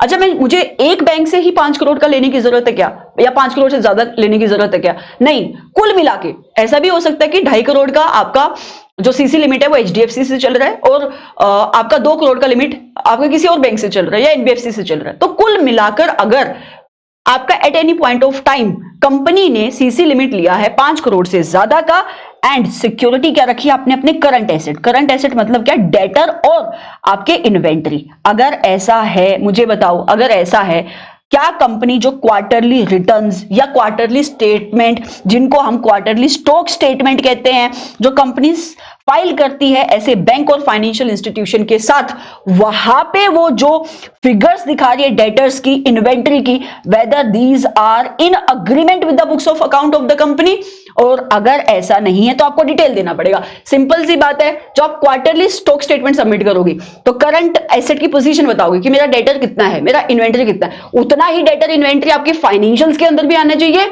ऐसा तो नहीं होना चाहिए कि फाइनेंशियल्स के अंदर कुछ और है और बैंक और फाइनेंशियल इंस्टीट्यूशन जहां से आपने कैपिटल लिया हुआ है, जहां से वो वर्किंग कैपिटल लिमिट लिया हुआ है, वहां पे आप कुछ और सबमिट कर रहे हो। अगर ऐसा तो गलत है ना, तो that needs to be reported here. क्या आपको ये समझ में आ रहा है? यस। तो ये भी एक क्वेश्चन है जो अभी तक तो मेरे हिसाब से इंटर लेवल पे नहीं पूछा गया, फाइनल लेवल पे तो बहुत बार पूछा गया है, बट यस आपकी लेवल पे भी ये क्वेश्चन एग्जाम के अंदर आ सकता है। आगे चलेंगे, तीसरा क्लोज है LIG का, लोन इन्वेस्टमेंट गारंटी सिक्योरिटी। ये क्या है? ये आपने दिया है, तो कंपनी ने लोन दिया या कोई एडवांस दिया इन द नेचर ऑफ लोन, या कहीं पे इन्वेस्टमेंट करी, या फिर कोई गारंटी सिक्योरिटी प्रोवाइड कराई। अगर ऐसा है क्या, अगर ऐसा है तो कारों में ऑडिटर क्या रिपोर्ट करेगा? इन सारे एस्पेक्ट के ऊपर आपको रिपोर्ट करना है। सबसे पहले तो वही ओपनिंग लाइन है, क्या ड्यूरिंग द ईयर, इस साल में, ड्यूरिंग द ईयर इस साल में कंपनी ने लोन प्रोवाइड किया, लोन दिया, या कोई एडवांस जो इन द नेचर ऑफ लोन है वो प्रोवाइड किया, कोई गारंटी सिक्योरिटी प्रोवाइड करी क्या? यस। लेकिन अच्छी बात क्या है, ध्यान से, ये जो यहां पे पिंक में हाईलाइटेड है, ये वाले जो रिपोर्टिंग तुम कर रहे हो ना, ये एप्लीकेबल नहीं होगा उन कंपनीज के ऊपर जिनका प्रिंसिपल बिजनेस ही लोन देना है, जैसे कि NBFC, क्योंकि फिर तो वहां पे बहुत सारे ऐसे इंसिडेंट आपको देखने को मिल सकते हैं। तो NBFC के ऊपर कारो एप्लीकेबल होता है, हाँ, मैंने तो बोला नहीं कि NBFC के ऊपर कारो एप्लीकेबल नहीं होता, NBFC के ऊपर कारो एप्लीकेबल होता है, बट ये क्लॉज में रिपोर्टिंग एप्लीकेबल नहीं होगी। समझ में आ रहा है? तो क्या आपकी कंपनी ने LIG किया और आपकी कंपनी NBFC नहीं है, यस, तो फिर आप क्या रिपोर्ट करोगे कि जितना भी लोन, सबसे पहले A और B में देखना, पहला लोन है रिलेटेड पार्टी को, दूसरा है LIG other than related party को। तो आप ये मुझे बताओ during the year aggregate amount कितना, टोटल अमाउंट आपको बताना पड़ेगा कारों में कि कितना आपने अपने रिलेटेड पार्टी को दिया। रिलेटेड पार्टी मतलब सबसी, ज्वाइंट वेंचर, एसोसिएट, एंड कितना बैलेंस शीट डेट के ऊपर ये आउटस्टैंडिंग है। एंड ऐसे ही आप नीचे रिपोर्ट करोगे कि aggregate amount during the year, कितना लोन आपने दिया उन पार्टीज को जो आपकी रिलेटेड पार्टी नहीं है, other than subsi, joint venture and associate, और कितना बैलेंस आउटस्टैंडिंग है बैलेंस शीट डेट के ऊपर। समझ में आ रहा है? चलो, दूसरा एस्पेक्ट जो यहां पे ऑडिटर रिपोर्ट करेगा, इंपोर्टेंट क्लोज है, मेरी बात समझना। दूसरा एस्पेक्ट जिसके ऊपर ऑडिटर रिपोर्ट करेगा, यहां पे सिर्फ नहीं, यहां पे बात हो रही है एलआईजी के टर्म्स की, कि आपका कंपनी ये जो लोन, इन्वेस्टमेंट, गारंटी, सिक्योरिटी कर रही है, क्या जिन टर्म्स के ऊपर कर रही है वो टर्म्स प्रेजुडिशियल तो नहीं है to the interest of the company, whether investment made, guarantee provided, security given and terms and condition of loan advances are not prejudicial to the interest of the company. ऐसा नहीं होना चाहिए आप loan दे रहे हो 5% रेट ऑफ इंटरेस्ट के ऊपर, market में उसी लोन के लिए 10% का इंटरेस्ट चार्ज किया जा रहा है। भाई ऐसा क्यों? तुम इन्वेस्टमेंट कर रहे हो वहां पे जहां पे रिटर्न आ रहा है 2% का, जबकि इसी टाइप की कैपिटल को अगर तुम कहीं और इन्वेस्टमेंट करोगे तुम्हें रिटर्न मिलेगा 10% का। तो फिर इसका मतलब जिन टर्म्स के ऊपर आप एलआईजी कर रहे हो those are prejudicial to the interest of the company, CARO में रिपोर्ट करो, बताओ कि terms should not be prejudicial to the interest of the company. तीसरा एस्पेक्ट के ऊपर जो कारो में रिपोर्ट हो रहा है उसमें एल और जी है, लिख लो, या इन्वेस्टमेंट नहीं है कि जो लोन्स एडवांसेस कंपनी ने दिया, क्या schedule of the repayment of that principal amount आपने निकाला कि कब कब आपको ईएमआई आएगी उसकी वापस, पेमेंट ऑफ इंटरेस्ट कब आएगी, क्या आपकी कंपनी ने शेड्यूल बनाया, और अगर शेड्यूल बनाया है क्या repayment of your loan, repayment का मतलब ईएमआई, रीपेमेंट का मतलब प्रिंसिपल की जो आपकी रीपेमेंट है उसी अकॉर्डिंग आ रही है, शेड्यूल के अकॉर्डिंग, इंटरेस्ट आपको रिसीव हो रहा है रेगुलरली, एंड अगर कोई अमाउंट ओवरड्यू है, चौथा पॉइंट तीसरे से जुड़ा हुआ है कि अगर ऐसा नहीं है कोई अमाउंट ओवरड्यू है तो ऑडिटर कारो में रिपोर्ट करेगा टोटल अमाउंट ओवरड्यू है कितना, लेकिन तभी अगर वो ओवरड्यू है मोर देन 90 डेज का, तो जितना भी ओवरड्यू है 90 दिन से ज्यादा का उसका टोटल अमाउंट आपको कारो में बताना पड़ेगा, और आप कारो में ये भी बताओगे कि क्या कंपनी ने रीजनेबल स्टेप लिए for the recovery of that principal amount and interest amount. Right, अगला एस्पेक्ट जिसके ऊपर कारो में रिपोर्ट करेगा, ध्यान से, क्या कंपनी ने कोई लोन एडवांस दिया which has been fallen due during the year, ये रीस्ट्रक्चरिंग की बात हो रही है, तो कंपनी ने कोई लोन दिया था, कोई एडवांस दिया था इन द नेचर ऑफ लोन, अभी उसका मेच्योरिटी डेट आ गई इस साल में, so that loan has fallen due during the year, but company ने क्या किया, लोन लेने की बजाय, वापस लेने की बजाय उसको रिन्यू कर दिया या उसको एक्सटेंड कर दिया या उसके जगह पे फ्रेश लोन ग्रांट कर दिया to settle over the existing dues. अगर ऐसा है मतलब आपने रीस्ट्रक्चरिंग करी है, आपने लोन दिया था किसी को, पार्टी आपको पे नहीं कर पा रही, तो आपने क्या किया, आपने उसको रिन्यू कर दिया या आगे बढ़ा दिया या एक नया लोन दे दिया उसी पार्टी को इस लोन को रीपे करने के लिए। अगर ऐसा है तो आपको ऑडिटर को कारो में एग्रीगेट अमाउंट इस ड्यू का स्पेसिफाई करना पड़ेगा कि कितना ड्यू है जो आपने रिन्यू किया, कितना आपने एक्सटेंड किया या कितना लोन आपने सेटल किया by the way of giving the fresh loan. तो आप पहले अमाउंट बताओगे कितने का रिन्यूअल हुआ वो, प्लस आप ये बताओगे जितना आपने ये रिन्यू किया, एक्सटेंशन किया या फ्रेश लोन दिया, ये टोटल लोन का कितना बनता है, कितना परसेंटेज बनता है, and percentage of the aggregate to the total loan और advance in the nature of loan granted during the year, कि टोटल लोन का कितना बन के आता है। तो मैं मान लेती हूँ कि यार टोटल लोन तो आपने साल में अगर मैं देखती हूँ 100 लाख का दिया है, बट उसमें से 30 लाख का लोन तो ऐसा है जो नया लोन है ही नहीं, वो तो पुराने लोन को सेटल करने के लिए आपने उसको एक्सटेंड किया है। तो फिर आप इसको इंडिकेट करोगे कि 30 लाख का लोन ऐसा है जो एक्सटेंड किया गया और ये 30 लाख टोटल लोन का इतना परसेंटेज बनता है। ओके, ये भी बहुत इंपॉर्टेंट है कि क्या कंपनी ने कोई लोन, ये भी लोन और उसकी बात हो रही है एडवांस की, क्या कंपनी ने कोई लोन, कोई एडवांस दिया which is in the nature of loan which is repayable on demand. So loan given which is repayable on demand, इसका मतलब जहां पे टर्म्स नहीं है, ऐसा नहीं है कि 5 साल के बाद पैसा मिल जाएगा, 2 साल के बाद पैसा मिल जाएगा, कोई टर्म्स ही आपने डिफाइन नहीं किए, रीपेबल ऑन डिमांड, कंपनी जब पैसा मांगेगी उसको देना पड़ेगा ऐसा, या विदाउट स्पेसिफाइंग एनी टर्म्स और पीरियड ऑफ द रीपेमेंट। अगर ऐसा है कि आपने ड्यूरिंग द ईयर कोई ऐसा लोन दिया which is repayable on demand, तो आपको एग्रीगेट अमाउंट स्पेसिफाई करना पड़ेगा। पहली चीज देखो, ये इंपॉर्टेंट है, ये ध्यान में रखना कि क्या क्या चीजों को लेकर आपको रिपोर्ट करनी है। सो सबसे पहले, क्या आपने लोन दिया which is repayable on demand, आप कहते हो हाँ, तो आप मुझे अमाउंट बताओ कि कितना लोन आपने रीपेबल ऑन डिमांड दिया। तो मैं मान लेती हूं टोटल लोन जो आपने रीपेबल ऑन डिमांड दिया वो है 60 लाख रुपए का। अभी ये भी बताएगा ऑडिटर कि टोटल लोन का कितना परसेंटेज बनता है, तो टोटल लोन का ये बनता है, आप निकाल लो परसेंटेज, 60 लाख अगर total loan during the year था 100 लाख का, तो ये कितना बनता है 60%। ऐसे aggregate amount of loan granted to the promoter related party, आप ये भी बताओगे 60 लाख में से कितना लोन आपने अपने प्रमोटर रिलेटेड पार्टी को दिया और अदर कितना है, राइट। एंड डिस्क्लोजर आपको क्या क्या देने, नंबर 1 आपने टोटल लोन बता दिया, 3 डिस्क्लोजर आ गए टोटल, आप ऐसे लिख सकते हो 3 डिस्क्लोजर आए। सबसे पहला डिस्क्लोजर क्या कि टोटल लोन कितना which is repayable on demand, 60 lakh का। ये दूसरा डिस्क्लोजर क्या है कि ये 60 लाख का जो लोन आपने दिया, ये टोटल लोन का कितना परसेंटेज बनता है, तो 60 लाख अपॉन में 100। तीसरा डिस्क्लोजर क्या कि इसमें से कितना लोन आपने प्रमोटर को दिया, तो 60 लाख में से मैं मान लेती हूँ एग्जांपल है कि 45 लाख का आपने प्रमोटर को दिया, रिलेटेड पार्टी को दिया, तो डिस्क्लोजर 3 45 लाख आप अलग से बताओगे कि ये मैंने अपने प्रमोटर को दिया, रिलेटेड पार्टी को दिया। तो ये सारी रिपोर्टिंग आपको यहाँ पे करनी है। समझ में आ रहा है? मैं कंप्लीटली अंडरस्टैंड कर पा रही हूँ कि थोड़ा सा आपको ये देखने में टेक्निकल क्लोज लग रहा होगा, बट अगर आप एक सिस्टमेटिक वे से जाओगे तो आपको समझ में आ जाएगा। तो सबसे पहला क्लोज, बल्कि सबसे पहले अच्छा, ये क्लोज कौन सा? Close number 3। सबसे पहले दो एस्पेक्ट जिसको लेकर आपको रिपोर्ट करना है, वो क्या है? एलआईजी के ऊपर है। सबसे पहले क्या कि क्या आपने लोन इन्वेस्टमेंट गारंटी सिक्योरिटी ऐसा कुछ किया? हाँ किया। तो आप मुझे बताओ इसमें से रिलेटेड पार्टी को कितना किया, फिर अदर देन रिलेटेड पार्टी को कितना किया, एग्रीगेट अमाउंट, और उसमें से कितना आउटस्टैंडिंग है बैलेंस शीट डेट के ऊपर। फिर एलआईजी के ऊपर ही दूसरा है कि जिन टर्म्स के ऊपर आप एलआईजी कर रहे हो that should not be prejudicial to the interest of the company. तीसरा चौथा पॉइंट लोन एडवांस को लेकर बात कर रहे हैं कि लोन एडवांस के रिलेशन में क्या आपने जो रीपेमेंट का शेड्यूल है वो बनाया, अगर बनाया तो क्या आपको रेगुलरली पेमेंट आ रही है, अगर ऐसा नहीं है तो फिर आप ये भी बताओ कि कितना ओवरड्यू है for a period of greater than 90 days. ये भी बताओ कि क्या कंपनी ने रीजनेबल स्टेप्स लिए for the recovery of that amount. फिर रीस्ट्रक्चरिंग की बात आ रही है, कोई लोन दिया था, कोई एडवांस दिया था, फिर आपने उसकी रीस्ट्रक्चरिंग करवाई, मतलब उस लोन को सेटल करने के लिए आपने फ्रेश लोन दे दिया, ये एक्सटेंशन कर दिया, ये रिन्यूअल कर दिया। अगर ऐसा है तो आपको क्या डिस्क्लोज करना पड़ेगा कि कितना ऐसा नया लोन था और टोटल लोन का कितना परसेंटेज बनता है। फिर क्या कोई ऐसा लोन है जो आपने रीपेबल ऑन डिमांड दिया? हाँ दिया है ड्यूरिंग द ईयर, तो फिर आपको 3 डिस्क्लोजर देने हैं, D1, D2, D3। D1 क्या डिस्क्लोजर था कि आप मुझे ये बताओ कि ये रीपेबल ऑन डिमांड वाला लोन, इसका अमाउंट कितना है, टोटल लोन का कितना परसेंटेज बनता है, और इसमें से कितना लोन आपने प्रमोटर को दिया। तो ये सारे एस्पेक्ट को लेकर आपको रिपोर्टिंग करनी है। जबकि आप क्वेश्चन देकर अगर आप क्वेश्चन देखने के लिए आओगे क्वेश्चन नंबर 11, तो ये क्वेश्चन बड़ा सिंपल लगेगा आपको। State the matter to be included in the auditor's report as per CARO number 2020 regarding the default. I think ये डिफॉल्ट के ऊपर है बेटा, ये क्वेश्चन यहां पे आना नहीं चाहिए। अच्छा क्वेश्चन नंबर 14 है ये, okay. Then come to question number 14। M limited है, उसने लोन दिया है, हैज गिवन। देखो लोन दिया है तो यहां पे है, लोन लिया है और डिफॉल्ट किया तो क्लोज नंबर 9 में आएगा।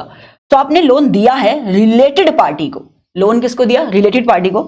And also accepted the certain deposit, deposit वाला क्लोज अभी आया नहीं, बट आपने लोन दिया है।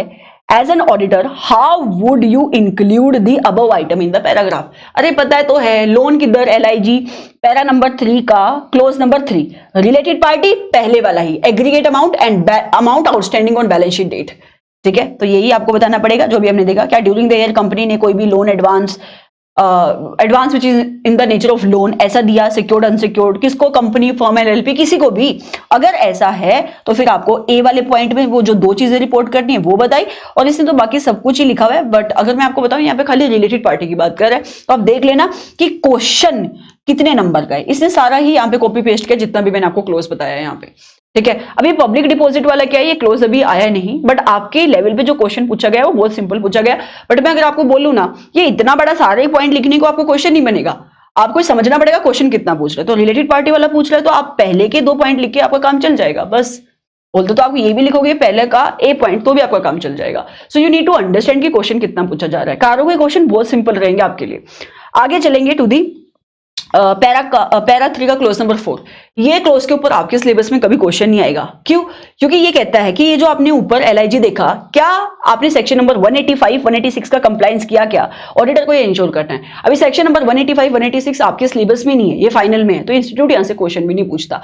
पूछा गया तो आपको खाली ये बताना है कि क्या ऑडिटर को ये बताना है क्या कंपनी ने जब एलआईजी किया सेक्शन 185 186 का कंप्लायंस किया, जो इनके रिस्पेक्टिव सेक्शंस है। राइट। अगला जो क्लोज है that is close number 5, public deposit. इसके ऊपर क्वेश्चन आ सकता है क्योंकि डिपॉजिट के सेक्शन आपके सिलेबस में है इंटर लॉ के अंदर।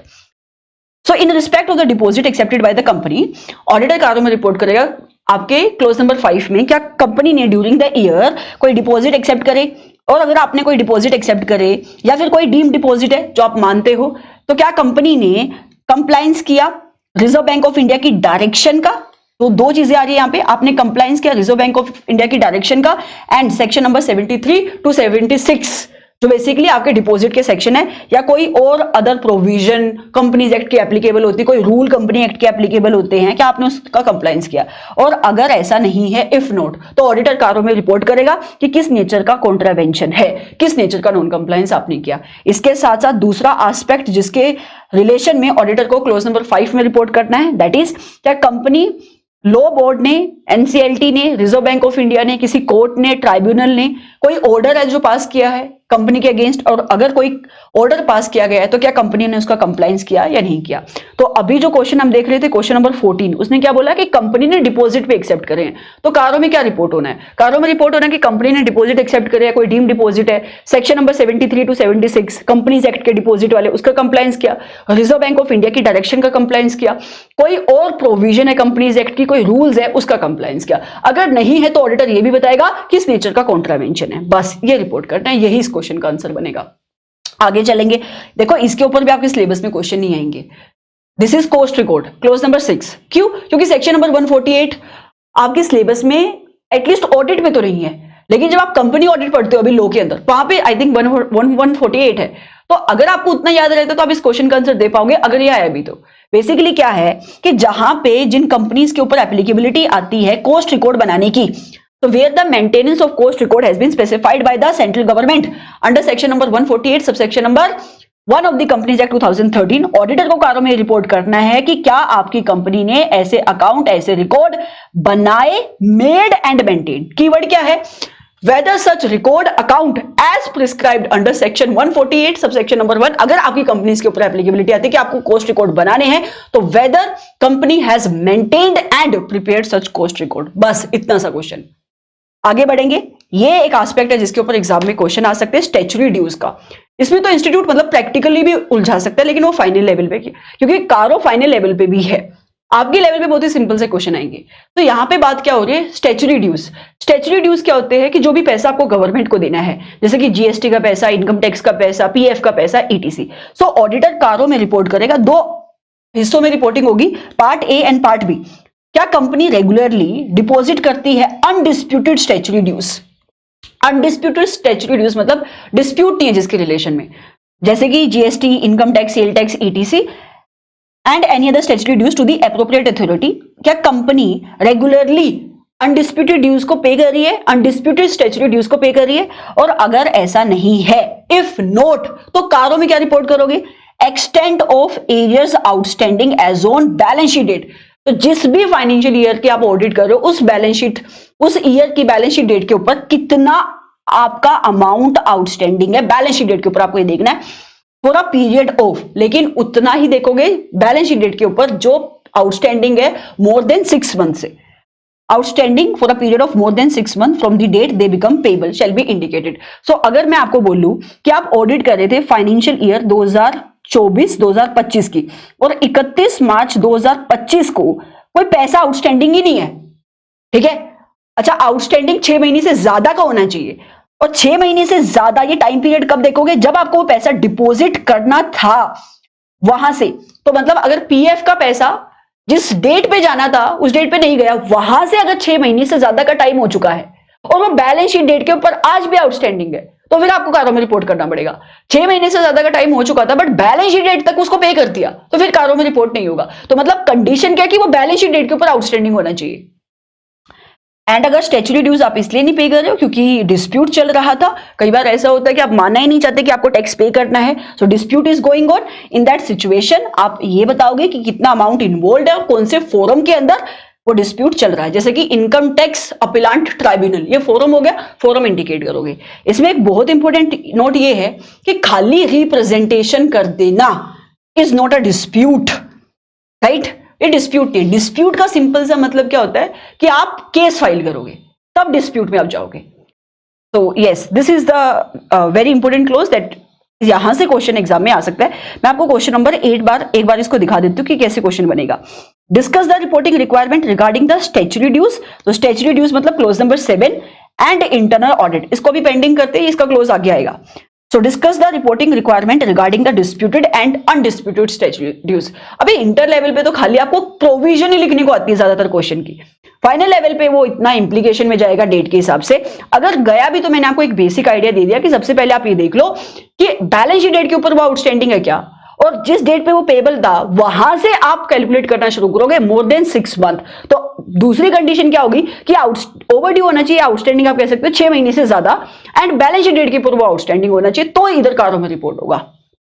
तो ठीक है, उसने तो खाली प्रोविजन ही लिखी है तो उसमें कोई टेंशन नहीं है ए और बी की, तो इसको नहीं पढ़ेगी क्योंकि पढ़ा दिया है। आगे अनरिकॉर्डेड ट्रांजैक्शन, क्लोज नंबर 8। ये बेसिकली क्या कहने की कोशिश कर रहा है कि कई बार होता है कि कंपनी बुक्स ऑफ अकाउंट के अंदर कोई इनकम नहीं बताती है बट इनकम टैक्स अथॉरिटीज को बता देती है, राइट। तो कहता है कि क्या कोई ऐसी ट्रांजैक्शन है जिसको आपने बुक्स ऑफ अकाउंट में तो रिकॉर्ड नहीं किया बट आपने सरेंडर कर दिया, डिस्क्लोज कर दिया income tax as a income during the income tax assessment. अभी इनकम टैक्स अथॉरिटी के सामने तुमने बता दिया, अगर ऐसा है तो ऑडिटर कारों में रिपोर्ट करेगा कि जो प्रीवियसली अनरिकॉर्डेड इनकम थी जो आपने बुक्स ऑफ अकाउंट में पहले नहीं बताई थी, अब आपने उसको एप्रोप्रिएटली बुक्स ऑफ अकाउंट में डिस्क्लोज कर दिया है क्या, इसके ऊपर भी कोई क्वेश्चन नहीं है। आगे चलेंगे क्लोज नंबर 9। ये बहुत इंपॉर्टेंट है, आपके लेवल पे काफी सारे क्वेश्चन आते हैं, ये इंपॉर्टेंट है। जो मैं कह रही हूँ इंपॉर्टेंट है उसको इंपॉर्टेंट मार्क करो, पहला दूसरा तीसरा ये इंपॉर्टेंट है।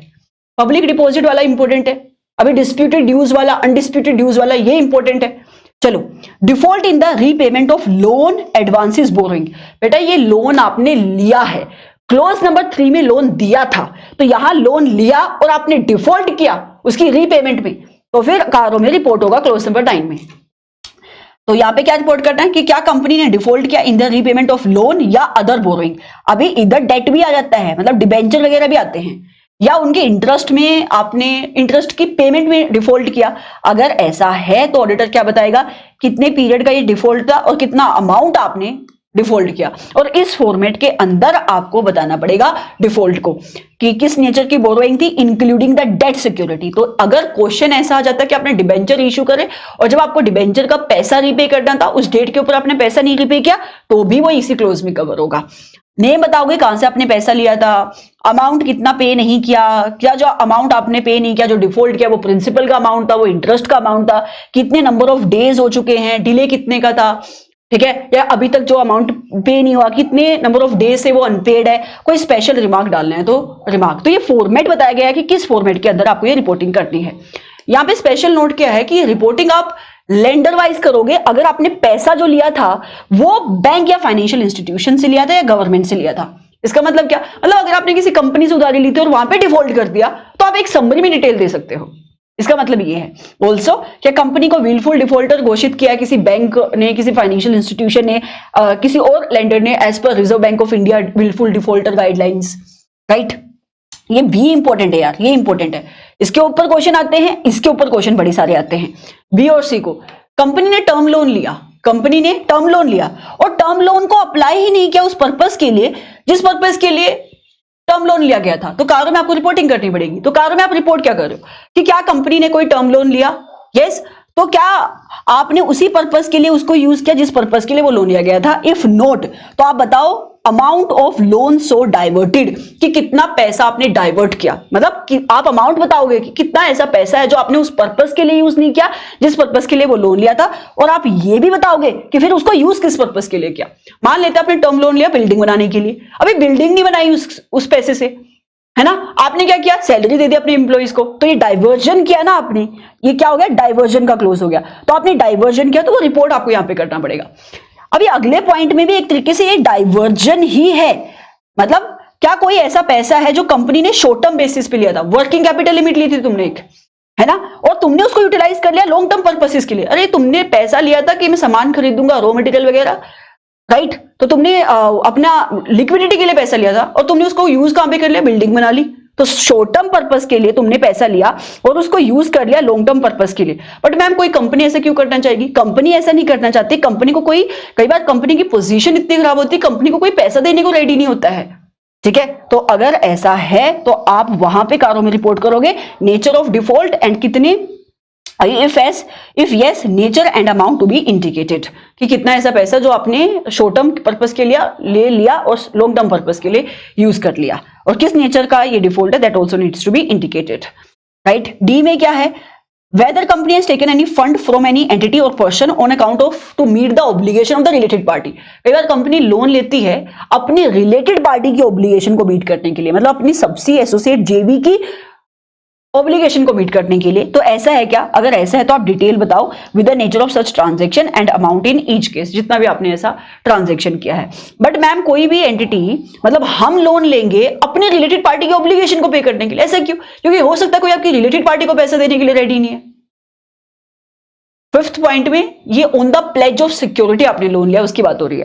क्या कंपनी ने लोन लिया है ड्यूरिंग द ईयर उन सिक्योरिटी को प्लेज करके जो इन्वेस्टमेंट उसकी रिलेटेड पार्टीज के अंदर है, मतलब on the pledge of the security which are held in the subsidiary JV और एसोसिएट कंपनी। अगर ऐसा है तो भी आपको डिटेल देनी पड़ेगी एंड आपको कारों में ये भी रिपोर्ट करना पड़ेगा कि क्या कंपनी ने डिफॉल्ट तो नहीं किया इन the repayment of such loan. Right ज्यादातर क्वेश्चन आपको जो एग्जाम में देखने को मिलेंगे वो ए, बी और सी में से देखने को मिलेंगे। राइट चलो मैं आपको एक बार क्वेश्चन दिखा देती हूं जो आपकी बुक के अंदर है, question number 11 and question number 22। So come to question number 11। हाँ ये वाला क्वेश्चन, state the matter to be included in auditor's report as per CARO 2020 regarding what? Default in the repayment of loan और borrowing to a financial institution और bank. तो अभी हमने ऊपर डिस्कस किया ना ओपनिंग लाइन, क्या कंपनी कारो में क्या रिपोर्ट करेगा? कंपनी ने कोई डिफॉल्ट किया है in the repayment of loan, borrowing या payment of interest to any lender. अगर ऐसा है तो आप पीरियड बताओगे, अमाउंट बताओगे डिफॉल्ट का, और इस फॉर्मेट के अंदर आपको रिपोर्टिंग करनी पड़ेगी। अगर ये पैसा बैंक, फाइनेंशियल इंस्टीट्यूशन, गवर्नमेंट से लिया था तो आप डिटेल दोगे लेंडर वाइज, ठीक है। एंड आप ये भी बताओगे बैंक, फाइनेंशियल इंस्टीट्यूशन या किसी लेंडर ने आपकी कंपनी को विलफुल डिफॉल्टर घोषित किया है क्या, इतना ही रिपोर्ट करना है आपको यहाँ पे, क्योंकि स्पेसिफिकली उसने बैंक और फाइनेंशियल इंस्टीट्यूशन के रिलेशन में रिपोर्टिंग पूछी है। एक क्वेश्चन और है यहाँ पे, question number 22। Come to that question as well. Question number 22, yes, CA Ravi is conducting the audit of a company. आप ऑडिट करो एक कंपनी की, for which reporting requirement under CARO 2020 is applicable. Okay, इसने खुद ही बता दिया कारो एप्लीकेबल हो रहा है। He finds that cash credit facility, मैंने आपको एग्जांपल दे दिया, आप समझ जाओगे। तो आपने सीसी लिमिट लिया था 4 करोड़ रुपए का, एंड कंपनी ने इस सीसी लिमिट को लिया था वर्किंग कैपिटल रिक्वायरमेंट को मीट करने के लिए।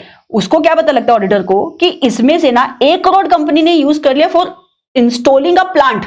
भाई तुमने 4 करोड़ रुपए क्यों लिए थे? वर्किंग कैपिटल रिक्वायरमेंट को मीट करने के लिए। उसमें से तुम 1 करोड़ किस लिए यूज कर रहे हो?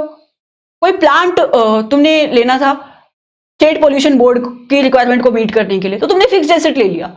मतलब तुम क्या कर रहे हो, शॉर्ट टर्म पर्पस के लिए तुमने पैसा लिया और लॉन्ग टर्म पर्पस के लिए यूज कर रहे हो। तो कहां पे रिपोर्टिंग हो जाएगी? क्लोज नंबर 9 में रिपोर्टिंग हो जाएगी।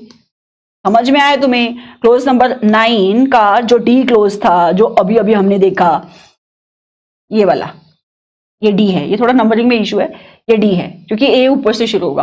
सो क्या कंपनी ने, ये ए इधर से शुरू हो जाएगा ना बेटा, तो ये ए आ जाएगा and this should have been B, this should have been C and this should have been D. तो आपने शॉर्ट टर्म पर्पस के लिए पैसा लिया बट उसको लॉन्ग टर्म पर्पस के लिए यूज कर लिया, ऐसा। आगे चलेंगे। राइट, मैंने आपको क्या बोला, ए, बी, सी और डी, ये इंपॉर्टेंट क्लोजेस है इसके लिए, यहां से ज्यादातर क्वेश्चन बनेंगे। आगे बढ़ेंगे। Application money raised and preferential allotment, ये भी एक क्लोज है जहां पे क्वेश्चन आ सकता है। देखो आप कारो में क्लोज नंबर 10 में क्या रिपोर्ट कर रहे हो, सुनो। क्या कंपनी ने कोई पैसा उठाया है by the way of IPO, initial public offer या एफपीओ? अच्छा, ये जो पैसा उठा रहे हो जरूरी नहीं कि आप शेयर ही इशू कर रहे हो। आप इनने अगर यहाँ पे कोई डेट इंस्ट्रूमेंट इशू करा वो भी कवर हो जाएगा। मतलब खाली आपने पब्लिक से पैसा उठाया है, शेयर इशू करे, डेट इंस्ट्रूमेंट इशू किया, अगर ऐसा ड्यूरिंग द ईयर आपने कोई पैसा उठाया, ऑडिटर रिपोर्ट करेगा कि क्या उस मनी को आपने यूज किया, वर अप्लाइड फॉर द पर्पस, जिस पर्पस के लिए वो पैसा उठाया गया था। तो प्रोस्पेक्टस में आपने बताया होगा ना कि किस पर्पस के लिए पैसा उठा रहे हो। और अगर ऐसा नहीं है तो कारों में ऑडिटर को डिटेल प्रोवाइड करानी पड़ेगी कि डिफॉल्ट किस नेचर का है। अगर कोई डिले हुआ था और बाद में सब्सिक्वेंट रेक्टिफिकेशन होगी, वो आप कारों में बताओगे। If any needs to be reported. Also दूसरा एस्पेक्ट जो क्लोज नंबर 10 में रिपोर्ट होगा, क्या कंपनी ने कोई प्रेफरेंशियल अलॉटमेंट करी है? देखो प्रेफरेंशियल अलॉटमेंट आप पढ़ते हो section number 42 of companies act 2013, या कोई प्रेफरेंशियल अलॉटमेंट नहीं, प्राइवेट प्लेसमेंट आप पढ़ते हो सेक्शन नंबर 42 कंपनीज एक्ट 2013। तो क्या आपने कोई प्राइवेट प्लेसमेंट करी है या फिर आपने प्रेफरेंशियल अलॉटमेंट करी, जैसे कि आपने राइट शेयर इशू करे हैं जहां पे सेक्शन नंबर 62 एप्लीकेबल हो जाता है कंपनीज एक्ट का, राइट? या आपने कन्वर्टेबल डिबेंचर इशू करे हैं जो बाद में जाकर इक्विटी में कन्वर्ट हो जाएंगे, चाहे वो फुल्ली कन्वर्टेबल डिबेंचर है, पार्टली कन्वर्टेबल डिबेंचर है, या फिर वो ऑप्शनली कन्वर्टेबल डिबेंचर है। ऐसा है क्या ड्यूरिंग द ईयर? अगर ऐसा है, प्राइवेट प्लेसमेंट करी तो सेक्शन नंबर 42 का कंप्लायंस किया क्या? ऑडिटर रिपोर्ट करेगा। प्रेफरेंशियल अलॉटमेंट करी है तो सेक्शन नंबर 62 का कंप्लायंस किया क्या? Right, whether this section have been compliant, and यहाँ पे भी ऊपर वाला ही कि फंड जिस पर्पस के लिए उठाया था उसी पर्पस के लिए यूज किया, और अगर ऐसा नहीं है तो कितना अमाउंट इन्वॉल्व है एंड किस नेचर का नॉन कंप्लायंस है, ऑडिटर कारों में इसको रिपोर्ट करेगा। समझ में आ रहा है आपको? सो इसका आपका क्वेश्चन बनेगा question number 7। So you come to question number 7। देखो अगर आप देख पा रहे हो यहाँ पे भी डाइवर्जन की बात हो रही है, क्लोज नंबर 9 के अंदर भी फंड डाइवर्जन की बात हो रही है, क्लोज नंबर 10 के अंदर भी फंड डाइवर्जन की बात हो रही है। डिफरेंस क्या है? क्लोज नंबर 10 के अंदर आप पब्लिक से पैसे उठा रहे हो, क्लोज नंबर 9 के अंदर आप टर्म लोन वगैरह आपने लिया या शॉर्ट टर्म पर्पस के लिए पैसा लिया और उसको लॉन्ग टर्म पर्पस के लिए यूज कर लिया, तो उस टाइप के डाइवर्जन की बात हो रही है। तो क्वेश्चन बहुत आसानी से पढ़ना, मतलब बहुत ध्यान से पढ़ना, फिर आपको क्वेश्चन आसानी से बन जाएगा। तो come to question number 7। TS limited ने फंड रेज करे हैं बाय इशूइंग, ये वर्ड आप देखोगे ना और कारों में रिपोर्टिंग की बात होगी तो क्लोज नंबर 10 में आपका ध्यान जाना चाहिए। सो कंपनी ने फंड इशू करे बाय फंड रेज करे हैं बाय इशूइंग दी फुल्ली कन्वर्टेबल डिबेंचर। अभी आया ना, क्या आपने प्राइवेट प्लेसमेंट करी, प्रेफरेंशियल अलॉटमेंट करी, या fully convertible, partly convertible, optionally convertible debenture issue करे? These funds were raised for the expansion and diversification of the business। तो बता दिया ना किस पर्पस के लिए पैसे उठाया गया था, बट कंपनी ने इस पैसे को यूज कर लिया repayment of long term loans and advances. भाई what are the reporting requirement? तो जिस पर्पस के लिए पैसा उठाया उस पर्पस के लिए तो यूज नहीं किया, नहीं, तो ये डिफॉल्ट हुआ। यस, तो ये किधर आएगा? क्लोज नंबर मतलब पैरा नंबर 3 क्लोज नंबर 10 और उसका भी बी, ये वाला जो ये हमने ये वाला सेकंड पॉइंट, यहां पे इसकी रिपोर्टिंग आएगी। तो पैरा 3 क्लोज 10 बी। और अभी अभी मैंने आपको बताया कंक्लूजन क्या है, ऑडिटर को इस फैक्ट को रिपोर्ट करना पड़ेगा दैट ये पैसा आपने उस पर्पस के लिए यूज नहीं किया जिस पर्पस के लिए आपने इसको उठाया था। तो आपको खाली प्रोविजन लिख के बाद में कंक्लूजन लिख देनी है। चलो फ्रॉड की बात करेंगे। फ्रॉड कवर होता है 11 के अंदर, ठीक है। ये मुझे याद कैसे रहेगा? देखो section number 143 subsection number 12 companies act 2013 का ऑडिटर की रिस्पॉन्सिबिलिटी फ्रॉड को लेकर बात करता है। तो 12 में से एक माइनस कर दो तो 11 निकल के आ जाएगा। तो फ्रॉड कौन से क्लोज में आ रहा है? 11 के अंदर। ये आपको लिखना पड़ेगा, मैं आपको होमवर्क दूंगी आपको ना एक अभी क्लास खत्म होने के बाद। तो ऑडिटर क्या रिपोर्ट कर रहा है? क्या कोई फ्रॉड है जो कंपनी ने किया बाय द कंपनी, या कोई फ्रॉड है जो कंपनी पे हुआ, इट हैज बीन नोटिस्ड और रिपोर्टेड, आपने नोटिस किया ऑडिटर ने, या रिपोर्ट हुआ कंपनी को और आपको पता लगा। इन आइदर केस अगर ऐसा है तो आप कारों में क्या रिपोर्ट करोगे? Nature of this fraud and कितना अमाउंट इन्वॉल्व था। ऑल्सो क्या आपने कोई रिपोर्टिंग करी है फ्रॉड की under section 143 subsection number 12 of the companies act? क्या आपने एडीटी 4 फाइल किया है सेंट्रल गवर्नमेंट के पास एज पर रूल नंबर 13? तो ये स्पेसिफिकली उस फ्रॉड की बात कर रहा है जहां पे अमाउंट फ्रॉड के अंदर इन्वॉल्व था 1 करोड़ से ज्यादा का, क्योंकि वहीं पे आप सेंट्रल गवर्नमेंट को रिपोर्टिंग करते हो इन फॉर्म एडीटी 4। एंड क्या ऑडिटर ये भी रिपोर्ट करेगा? ऑडिटर ने विसल ब्लोअर मैकेनिज्म अगर कंपनी के अंदर एग्जिस्ट करता है, उस विसल ब्लोअर कंप्लेन को कंसिडर किया if any receive during the year by the company. तो ये एस्पेक्ट है जो आपको फ्रॉड को लेकर रिपोर्टिंग करनी है और इसका क्वेश्चन नंबर 11 बनेगा। और मैं आपको बता दूं, जब आप क्वेश्चन नंबर 11 देखोगे तो क्वेश्चन नंबर 11 में खाली उसने फ्रॉड बाय द कंपनी और fraud on the company by it officer और एम्प्लॉय, खाली रिपोर्टिंग के एस्पेक्ट पूछ रहा है। भाई तुम्हें क्या करना है? तुम्हें ना पैरा नंबर 3 आपके क्लोज नंबर 11 को खाली लिख देना है, मतलब पूरा उसकी प्रोविजन छापनी है इधर, बस। तुम्हारे लेवल पे उसने कुछ नहीं घुमा के पूछा, राइट। निधि कंपनी क्लोज नंबर 12। सो निधि कंपनी क्या होती है जो आप कंपनीज एक्ट में पढ़ते हो, ठीक है। तो निधि कंपनीज को ना कुछ कंप्लायंसेस हैं जो करने पड़ते हैं, राइट। जैसे कि सबसे पहला कंप्लायंस क्या है? उन्हें मेंटेन करना पड़ता है net owned to deposit ratio of 1:20। इसका मतलब ये हुआ कि अगर तुम्हारे पास खुद का 1 रुपया है तो ही तुम 20 रुपए का डिपॉजिट एक्सेप्ट कर सकते हो अपने मेंबर से।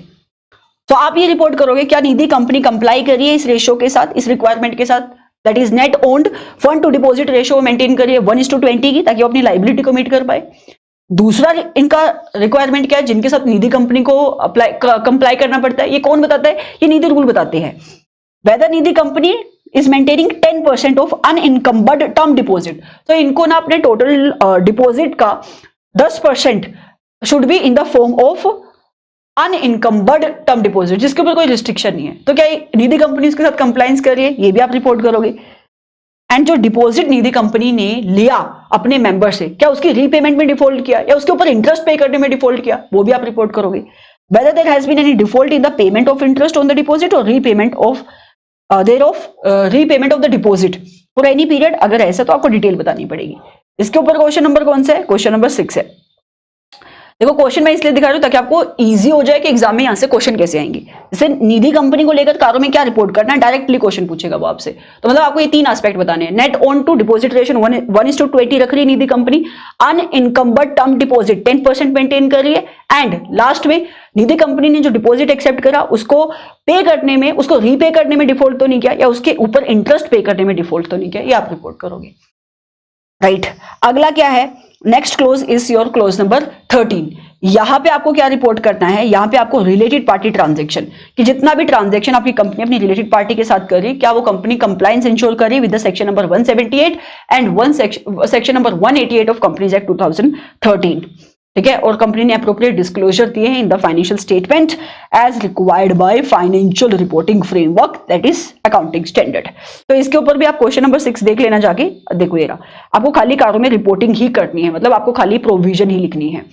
तो यहां पे बात क्या निकल के आ रही? 3 चीजें। क्या आप ये रिपोर्ट करो? सेक्शन नंबर 177 का कंप्लायंस, 188 का कंप्लायंस एंड अकाउंटिंग स्टैंडर्ड का कंप्लायंस, मतलब फाइनेंशियल रिपोर्टिंग फ्रेमवर्क का कंप्लायंस किया या नहीं किया उन सारी ट्रांजैक्शन को लेकर जो ट्रांजैक्शन कंपनी ने अपनी रिलेटेड पार्टी के साथ करी।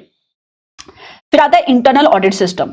अभी बहुत सारी कंपनीज ऐसे होती है जिनके लिए मैंडेटरी है कि वो इंटरनल ऑडिट सिस्टम मेंटेन करेगी। तो कहता है कि वेदर ऑडिटर क्या रिपोर्ट करेगा?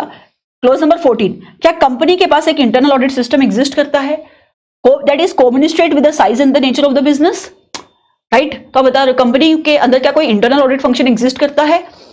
एंड वो भी ऐसा नहीं होना चाहिए कि आपकी कंपनी बहुत बड़ी है, तुमने एक ऐसे छोटा सा एक आधा इंटरनल ऑडिटर रखा हुआ है। तो एक प्रॉपर डिपार्टमेंट होनी चाहिए, मतलब that should be reasonable considering the nature of the business and the size of the operation also. क्योंकि अगर इंटरनल ऑडिट फंक्शन एग्जिस्ट करता है तो और आप एक्सटर्नल ऑडिटर हो तो 610 आ जाएगा। तो क्या आपने जब अपना ऑडिट किया, अपनी ऑडिट की पर्पस के लिए, अपने एविडेंसेस कलेक्ट करने के लिए, इंटरनल ऑडिटर की रिपोर्ट को भी कंसीडर किया क्या? तो मतलब ऑडिटर ये भी रिपोर्ट करेगा whether the report of the internal auditor for the period under audit were considered by the statutory auditor. तो ये बताना है कि इंटरनल ऑडिट फंक्शन एग्जिस्ट करता है और आपने उसकी रिपोर्ट को कंसीडर किया या नहीं किया। तो इसके ऊपर क्वेश्चन नंबर आपका बनेगा क्वेश्चन नंबर 8। तो इसने सिंपली पूछा कि कारों में इंटरनल ऑडिट सिस्टम को लेकर क्या रिपोर्टिंग करनी है, तो खाली प्रोविजन ही आपको बतानी है। उसके बाद non cash transaction with the director. देखो ये सेक्शन भी, ये वाला जो क्लोज है ना, इसके ऊपर आपके एग्जाम में इंटर लेवल पे क्वेश्चन नहीं बनेगा। क्यों? क्योंकि सेक्शन नंबर 192 आपके सिलेबस में नहीं है, वो फाइनल लेवल में लो में आप पढ़ते हो। तो ये क्या कह रहा है, आपको क्या रिपोर्ट करना है कि अगर आपकी कंपनी ने कोई भी नॉन कैश ट्रांजैक्शन करी, इसको आप ऐसे याद रखो, अगर आपकी कंपनी ने कोई नॉन कैश ट्रांजैक्शन करी है अपने डायरेक्टर के साथ, इन दैट सिचुएशन ऑडिटर ये बताएगा सेक्शन नंबर 192 का कंप्लायंस किया क्या। नॉन कैश ट्रांजैक्शन क्या होती है, मैंने रेगुलर बैच के अंदर तो एग्जांपल देके बताया था। नॉन कैश ट्रांजैक्शन क्या, आपके डायरेक्टर के पास एक लैंड थी, है ना, आपने क्या किया, आपको वो लैंड चाहिए थी ऑफिस बनाने के लिए, आपने अपने डायरेक्टर की वो लैंड ले ली और उसके बदले में कोई और लैंड दे दी। तो इधर कैश में कोई ट्रांजैक्शन हुई नहीं, आपने एसेट के बदले में एसेट दे दिया। So this is a non cash transaction with your director. तो यहाँ पे सेक्शन 192 आ जाता है कंपनीज एक्ट का। सो बीइंग एन ऑडिटर आपको कारों में ये रिपोर्ट करना है कि क्या कंपनीज एक्ट का सेक्शन 192 का कंप्लायंस हुआ या नहीं हुआ। वेदर, सबसे पहले क्या कंपनी ने एंटर किया any non cash transaction with the director और persons connected with the director. अगर ऐसा है कि yes company is doing any non cash transaction with the director, तो ऑडिटर ये रिपोर्ट करेगा कि क्या आपने सेक्शन 192 का कंप्लायंस किया, right. Next is your clause number 16। इसके ऊपर भी क्वेश्चन आपके लेवल पे नहीं आएगा। क्यों नहीं आएगा मैम? क्योंकि एनबीएफसी का चैप्टर आपके सिलेबस में नहीं है, ये सीए फाइनल में है। मैं ये नहीं कह रही कि अगर आ गया तो आप मेरे मुंह पे थप्पड़ मारोगे, ठीक है, बट मैं आपको ये समझाने की कोशिश करूँ। प्रोबेबिलिटी देखो, आप पढ़ाई कर रहे हो, hard work is very important, but आपको थोड़ा बहुत स्मार्ट वर्क भी देखना पड़ेगा कि यार मेरी लेवल पे कहां से क्वेश्चन बन रहे हैं। मैं ये कह नहीं रही कि आप छोड़ के जाओ इनको, तुम बस प्रोविजन पढ़ो, ठीक है, बट जिधर जिन क्लोजेस में दिमाग लगाना है उधर दिमाग लगाओ। चलो ये क्या है, देखो एनबीएफसीज जो होती है ना, फाइनेंशियल इंस्टीट्यूशंस होते हैं, नॉन बैंकिंग फाइनेंशियल कंपनीज, उनके लिए मैंडेटरी है that if they want to function as NBFC they have to take the registration from the Reserve Bank of India. मतलब they cannot function as the NBFC unless they have the certificate of registration. तो कारों में auditor ये report करेगा कि क्या company एक ऐसी कंपनी है which is required to be registered under section 45IA, NBFC की बात कर रहा है, of reserve Bank of India act. अगर ऐसा है कि आप एक ऐसी कंपनी हो जिसको रजिस्ट्रेशन लेनी चाहिए थी, वहां पे एक ना 50-50 का रूल होता है, वो मैं आपके साथ डिस्कस नहीं करूंगी, बट अगर आप उसको सेटिस्फाई कर देते हो तो बेसिकली आप वो काम कर रहे हो जो एनबीएफसी करती है, तो फिर आपको वो काम करने के लिए सर्टिफिकेट ऑफ रजिस्ट्रेशन लेना पड़ेगा। तो मतलब आप एक ऐसी कंपनी हो जिसको सर्टिफिकेट ऑफ रजिस्ट्रेशन लेना चाहिए था, तो ऑडिटर कारोबार रिपोर्ट करेगा कि क्या आपने रजिस्ट्रेशन ऑब्टेन किया, whether your company has obtain the registration.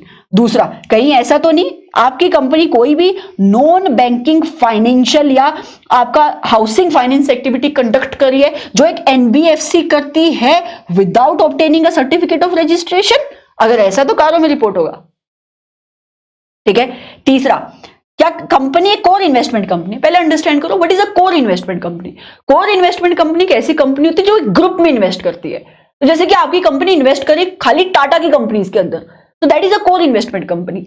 तो क्या आपकी कंपनी कोर इन्वेस्टमेंट कंपनी है? और ये कोर इन्वेस्टमेंट कंपनी की अच्छी खासी डेफिनेशन दी गई है रेगुलेशन के अंदर, जो आपको नहीं पढ़नी, as defined in the regulation by the Reserve Bank of India. अगर ऐसा है कि आपकी कंपनी कोर इन्वेस्टमेंट कंपनी है, तो क्या आपकी कंपनी कोर इन्वेस्टमेंट कंपनी का क्राइटेरिया सेटिस्फाई करे जो रेगुलेशन में डिफाइंड है? वहां पे लिखा हुआ है कि किस किस टाइप की आपकी इन्वेस्टमेंट है, कितने परसेंट की आपकी इन्वेस्टमेंट एक ही ग्रुप के अंदर है, तो हम आपको कोर इन्वेस्टमेंट कंपनी बोलेंगे।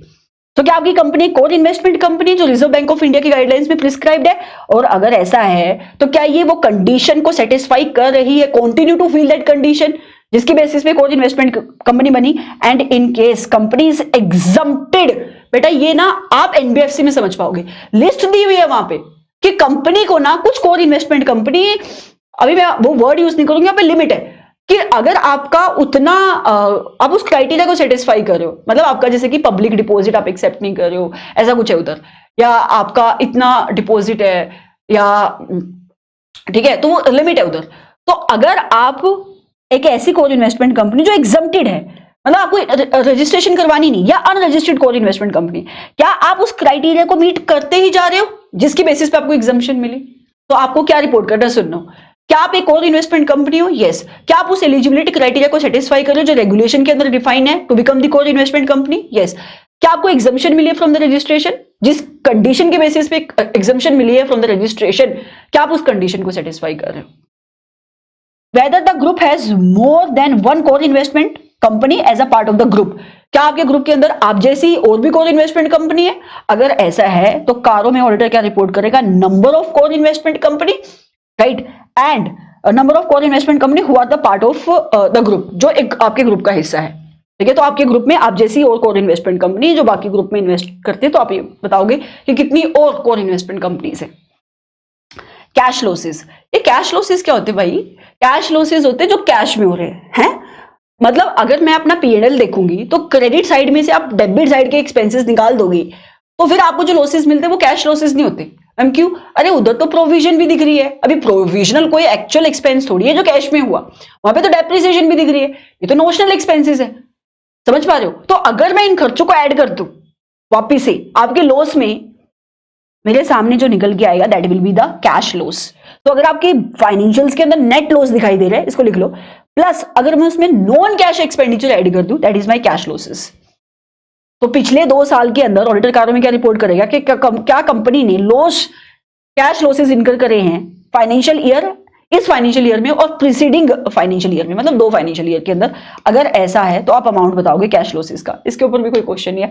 क्यों क्वेश्चन नहीं है ये एनबीएफसी वगैरह के ऊपर? क्योंकि उनको अगर आपके ऊपर एनबीएफसी पे क्वेश्चन बनाएगा तो फिर कारोस ने डाल दिया, अभी सिलेक्टिव क्लोजेस तो नहीं डाल सकता, बट एनबीएफसी के चैप्टर आपके सिलेबस में नहीं है, वो फाइनल पे आप जाके पढ़ते हो, तो क्लैरिटी बेटर फाइनल लेवल पे आके आती है। ये कैश लॉसेस वाला तो आ सकता है, क्लोज नंबर 17। आगे चलेंगे, close number 18, issues raised bye resigning auditor. बेटा ये भी ना थोड़ा सा कम आपको समझ में आएगा। क्यों? क्योंकि ये भी प्रोफेशनल एथिक्स से जुड़ा हुआ एक कंसेप्ट है जो हम फाइनल लेवल पे पढ़ते हैं। तो होता क्या, खाली ऐसा समझने की कोशिश करो, अभी मैं ऑडिट कर रहा था किसी कंपनी का, ठीक है भाई, मैंने रिजाइन कर दिया उधर, ठीक है, मैं बन गया आउटगोइंग ऑडिटर, मैं जा रहा हूं कंपनी को छोड़ के, अभी मेरी जगह कोई तो आएगा, एक कैजुअल वैकेंसी राइज होगी, इसको फुलफिल करने के लिए there will be some auditor who will be coming in, तो वो ऑडिटर बन गया इनकमिंग ऑडिटर। अभी आउटगोइंग ऑडिटर कुछ इशू रेज करके गया क्या?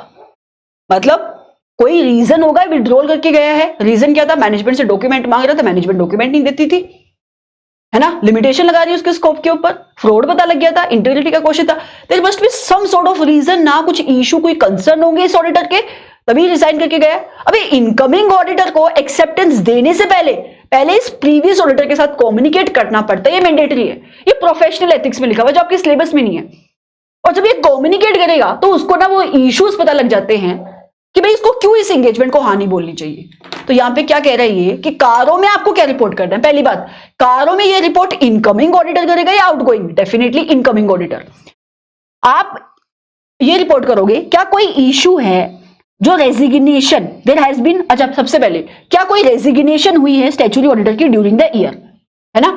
अगर ऐसा है यस कि कोई रेजिग्नेशन हुई है, whether auditor has taken into consideration the issue, objection और concern raised by the outgoing auditor.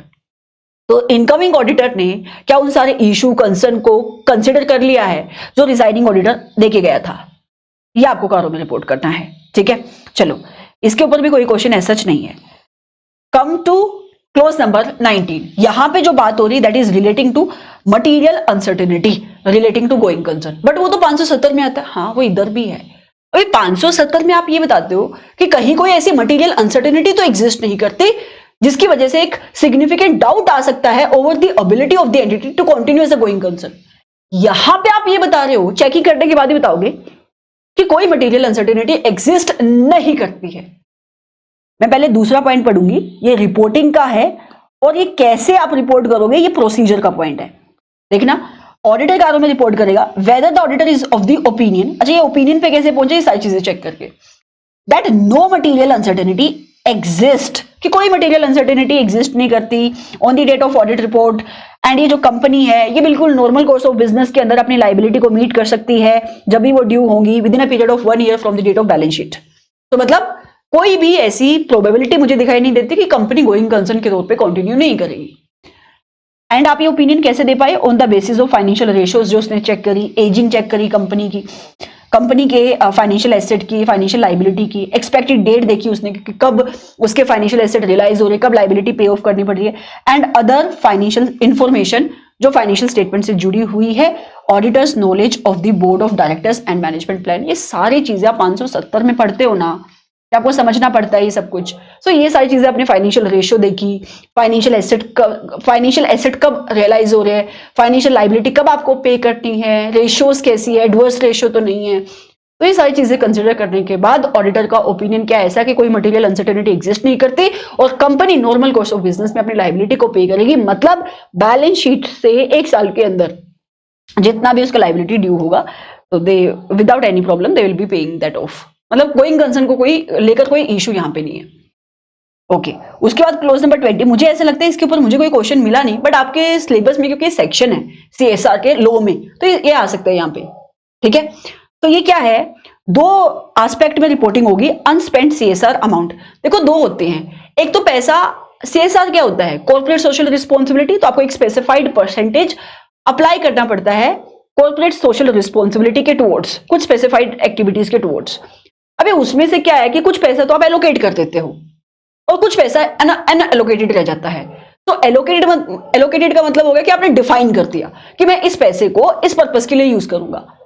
अगर आपने एलोकेट कर दिया पैसा, ये हो गया आपका ऑनगोइंग प्रोजेक्ट और वो पैसा एक स्पेसिफाइड टाइम के अंदर यूज नहीं हो रहा है तो कारों में रिपोर्ट होगा।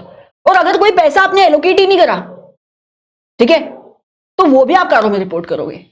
सुनना यहां पे कारों में क्या रिपोर्ट हो रहा है, या बेटर वे से समझ पाओगे अगर आपको सेक्शन 135 आता है। और मैं मान के चल रही हूं कि लॉ के अंदर आपको ये सेक्शन आते हैं।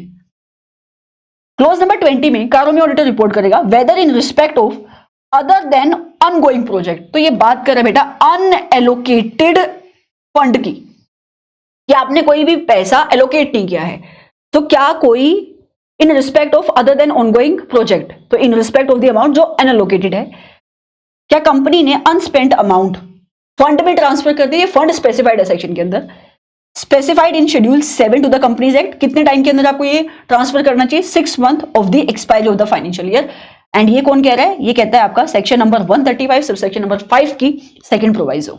तो in order to ensure the compliance with second proviso of section number 135 sub section number 5 and whether any amount remaining unspent under section 135 sub section number 5। तो ये बात होती है उस पैसे की जो आपने एलोकेट कर दिया था एक प्रोजेक्ट के टुवर्ड्स, बट अभी तक पूरा पैसा खर्च नहीं हुआ है। तो any unspent amount as mention under section 135 sub section number 5 pursuant to any ongoing project, इसको आपको ट्रांसफर करना पड़ता है स्पेशल अकाउंट में as per section number 135 sub section number 6। तो ऑडिटर चेक करके रिपोर्ट करेगा कि आपने इस पैसे को स्पेशल अकाउंट में ट्रांसफर कर दिया। कुल मिला के कहानी ये है, अगर कोई पैसा एलोकेट हो चुका है, राइट, तो फिर आपको एलोकेट हो चुका है बट उसमें से पैसा पूरा स्पेंड नहीं हुआ, तो अनस्पेंड अमाउंट को एक स्पेशल अकाउंट में ट्रांसफर करना है as per the provision of 135 sub section number 6। क्या आपने ये कर दिया है? और जितना पैसा अभी अनएलोकेटेड है, मतलब other than on ongoing project, तो भी आपको इसको एक फंड में ट्रांसफर करना है 6 month from the and of financial year. तो आपने वो ट्रांसफर कर दिया, ऑडिटर कारो में रिपोर्ट करेगा। चलो, ये लास्ट जो क्लोज है, एडवर्स रिमार्क इन कारो रिपोर्ट पैरा नंबर 3 का क्लोज नंबर 21। मैंने ऊपर क्या बोला? CARO is not applicable to the audit of CFS. जब आप कंसोलिडेटेड फाइनेंशियल स्टेटमेंट की ऑडिट करते हो तो कारो में आपको रिपोर्टिंग नहीं करनी पड़ती है। मतलब अगर आप ऑडिटर हो सीएफएस के तो आपको कारो में रिपोर्ट नहीं करनी, खाली एक क्लोज में रिपोर्टिंग होगी, दैट इज क्लोज नंबर 21। तो बाकी सब में क्या लिखोगे? NA NA NA NA NA, not applicable, ऐसे यहां पे रिपोर्टिंग होगी। तो रिपोर्टिंग क्या है? Whether there have been any qualification और adverse remark by the respective auditor. अच्छा, आप मेरी बात सुनो, इसको थोड़ा सा इधर समझो। मान लेते कंपनी है ए लिमिटेड है, उसका एक बी लिमिटेड है, एक इधर इसका एक कंपनी है सी लिमिटेड है, एक कंपनी है इसका डी लिमिटेड है और एक कंपनी है इसका ई लिमिटेड है। ये क्या है? इसका सबसी 1 है, ये इसका सबसी 2 है, ये इसका सबसी 3 है, सबसी 4 है। भाई आप मुझे बताओ, हमने ऐसे नंबर 600 भी पढ़ा है और आपने सेक्शन नंबर 129 सब सेक्शन नंबर 3 भी पढ़ा हुआ कंपनीज एक्ट के अंदर। क्या ए लिमिटेड को अपनी स्टैंड अलोन फाइनेंशियल स्टेटमेंट्स बनाने के साथ साथ कंसोलिडेटेड फाइनेंशियल स्टेटमेंट्स बनानी पड़ेगी? यस। तो बेटा आप ये कह रहे हो कि सीएफएस जब बनेगी और इस कंपनी का जो ऑडिटर आएगा, ए लिमिटेड का जो सीएफएस का ऑडिटर होगा, उसको कारो में रिपोर्ट नहीं करना है। लेकिन ये जो S1 लिमिटेड है, एसएफएस बनाएगी अपनी स्टैंड अलोन फाइनेंशियल स्टेटमेंट, ये भी अपनी स्टैंड अलोन फाइनेंशियल स्टेटमेंट्स बनाएगी, ये भी स्टैंड अलोन फाइनेंशियल स्टेटमेंट्स बनाएगी, तो इनका ऑडिटर तो कारो में रिपोर्ट करेगा ना। हाँ, इनका ऑडिटर तो कारो में रिपोर्ट करेगा, ये तो बात सही है। तो मेरी बात समझने की कोशिश करो, ये तो कारो में रिपोर्ट कर रहे हैं, हाँ, तो ये तो सारे के सारे 1 से लेकर 20 क्लोजेस के अंदर इनकी तो रिपोर्टिंग जारी होगी। अगर इनको भी कंसोलिडेशन करनी तो ये 21 भी इधर एप्लीकेबल हो रहा होगा। मैं आपको क्या कहने की कोशिश करूं, इनमें इनके ऑडिटर तो कारो में रिपोर्ट कर रहे होंगे ना। पहले में क्या ये रिकॉर्ड मेंटेन कर रही है, फिजिकल वेरिफिकेशन और इन सारी चीजों को रिपोर्ट ये कर रहे होंगे। यस। तो अगर in stand alone financial statement के ऑडिटर ने जब कारो में रिपोर्टिंग करी, किसी क्लोज के अंदर कोई क्वालिफिकेशन दिया है, जैसे कि पहले क्लोज में आप क्या रिपोर्ट कर रहे हो? क्या कंपनी एप्रोप्रिएटली अपने रिकॉर्ड मेंटेन कर रही है पीपीई को लेकर? उसको पता लगा नहीं कर रही है रिकॉर्ड मेंटेन, तो क्या बोलोगे? नहीं, the company is not maintaining the proper record relating to the PPE और इंटेंजिबल एसेट, या फिजिकल वेरिफिकेशन नहीं कर रहे हो, ये होगी क्वालिफिकेशन। तो क्या ऐसा है? सुनो, क्लोज नंबर 21 कहता है, सुनो, वैसे तो सीएफएस के केस में कारो एप्लीकेबल नहीं होगा, but except clause number 21 applicable हो जाएगा, जहां पे आपको क्या रिपोर्ट करना है? Whether there have been any qualification और adverse remark by the respective auditor in their CARO. क्या इनकी वो सबसी 1, सबसी 2, सबसी 3 ये जो कंपोनेंट के ऑडिटर है, इन्होंने अपने कारो के अंदर किसी क्लोज में क्वालिफिकेशन या एडवर्स रिमार्क दिए हैं क्या? वो आप कारो में बताओगे। of the companies included in the consolidated financial statement. If yes, क्या बताओगे? Indicate the detail of the companies की डिटेल एंड पैराग्राफ नंबर बताओगे कि जहां पे क्वालिफिकेशन और एडवर्स रिमार्क दिए गए। जैसे कि सबसी 1 वो कंपनी है जो मेरी, जैसे कि कंपनी जिसका नाम है ए लिमिटेड, वो मेरी क्या लगती है? सबसी कंपनी, तो ये कंपनी की डिटेल दे दी आपने। फिर आप बताओगे कि पैरा नंबर 3 के क्लोज नंबर 1 में ये एडवर्स रिमार्क दिए गए, तो this is your clause number 21। तो ऐसे आपके कारों के सारे क्लोजेस की रिवीजन खत्म होती है अलोंग विद द क्वेश्चन। और अगर मैं पैरा नंबर 4 की बात करूं, पैरा नंबर 4 ने खाली इतना बोला, देखो पैरा नंबर 3 के जितने भी मैटर्स आपने पढ़ी, अगर ऑडिटर ने उनका किसी भी क्वेश्चन का आंसर क्वालिफाइड दिया है या अनफेवरेबल दिया है, तो ऑडिटर को रीजन भी बताने पड़ेंगे। ऑल्सो स्टेट द बेसिस मतलब रीजन फॉर सच क्वालिफिकेशन। और कई बार ऐसा हो सकता है कि आप कोई भी ओपिनियन नहीं दे पा रहे हो, आपको नहीं पता लग रहा है कि फिजिकल वेरिफिकेशन होती है नहीं होती, जस्ट एन एग्जाम्पल। तो फिर आप क्या करोगे? तो फिर आप रीजन भी बताओगे कि ऐसा क्यों, मतलब जहां पे auditor is unable to express any opinion in respect of the end of the matter specified above, auditor को ये रीजन भी बताने पड़ेंगे कि ऐसा क्यों है कि वो कोई भी ओपिनियन नहीं दे पाया। एंड दिस वाज योर कारो। मैं आपको बताऊं 5 नंबर आपके फ्री के नंबर है अगर आपने ये क्लास देखी है अलोंग विद द क्वेश्चन। अगर आप अपने एंड पे भी कारो करने के लिए जाते तो इससे कम टाइम तो नहीं लगा पाते, ऊपर से फिर क्वेश्चन भी सोल्व करने के लिए बैठते। अभी आपके लिए कारो पढ़ना विल बी सुपर इजी। तो जब भी आप क्लासेस देख रहे हो उसको वेस्ट मत समझो। आप मुझे एक स्पीड पे आगे चला सकते हो, कोई टेंशन नहीं है, उसको वेस्ट मत समझो। उसको आप बहुत एफिशिएंटली यूज करो कि इसके बाद मुझे जाके इसको रिवाइज करना है। तो मेरा डन एंड डस्टेड है, मतलब ये आपकी फाइनल रिवीजन है जो चल रही है। चलो अभी हम आपको मिलेंगे in the next lecture. Thank you so much.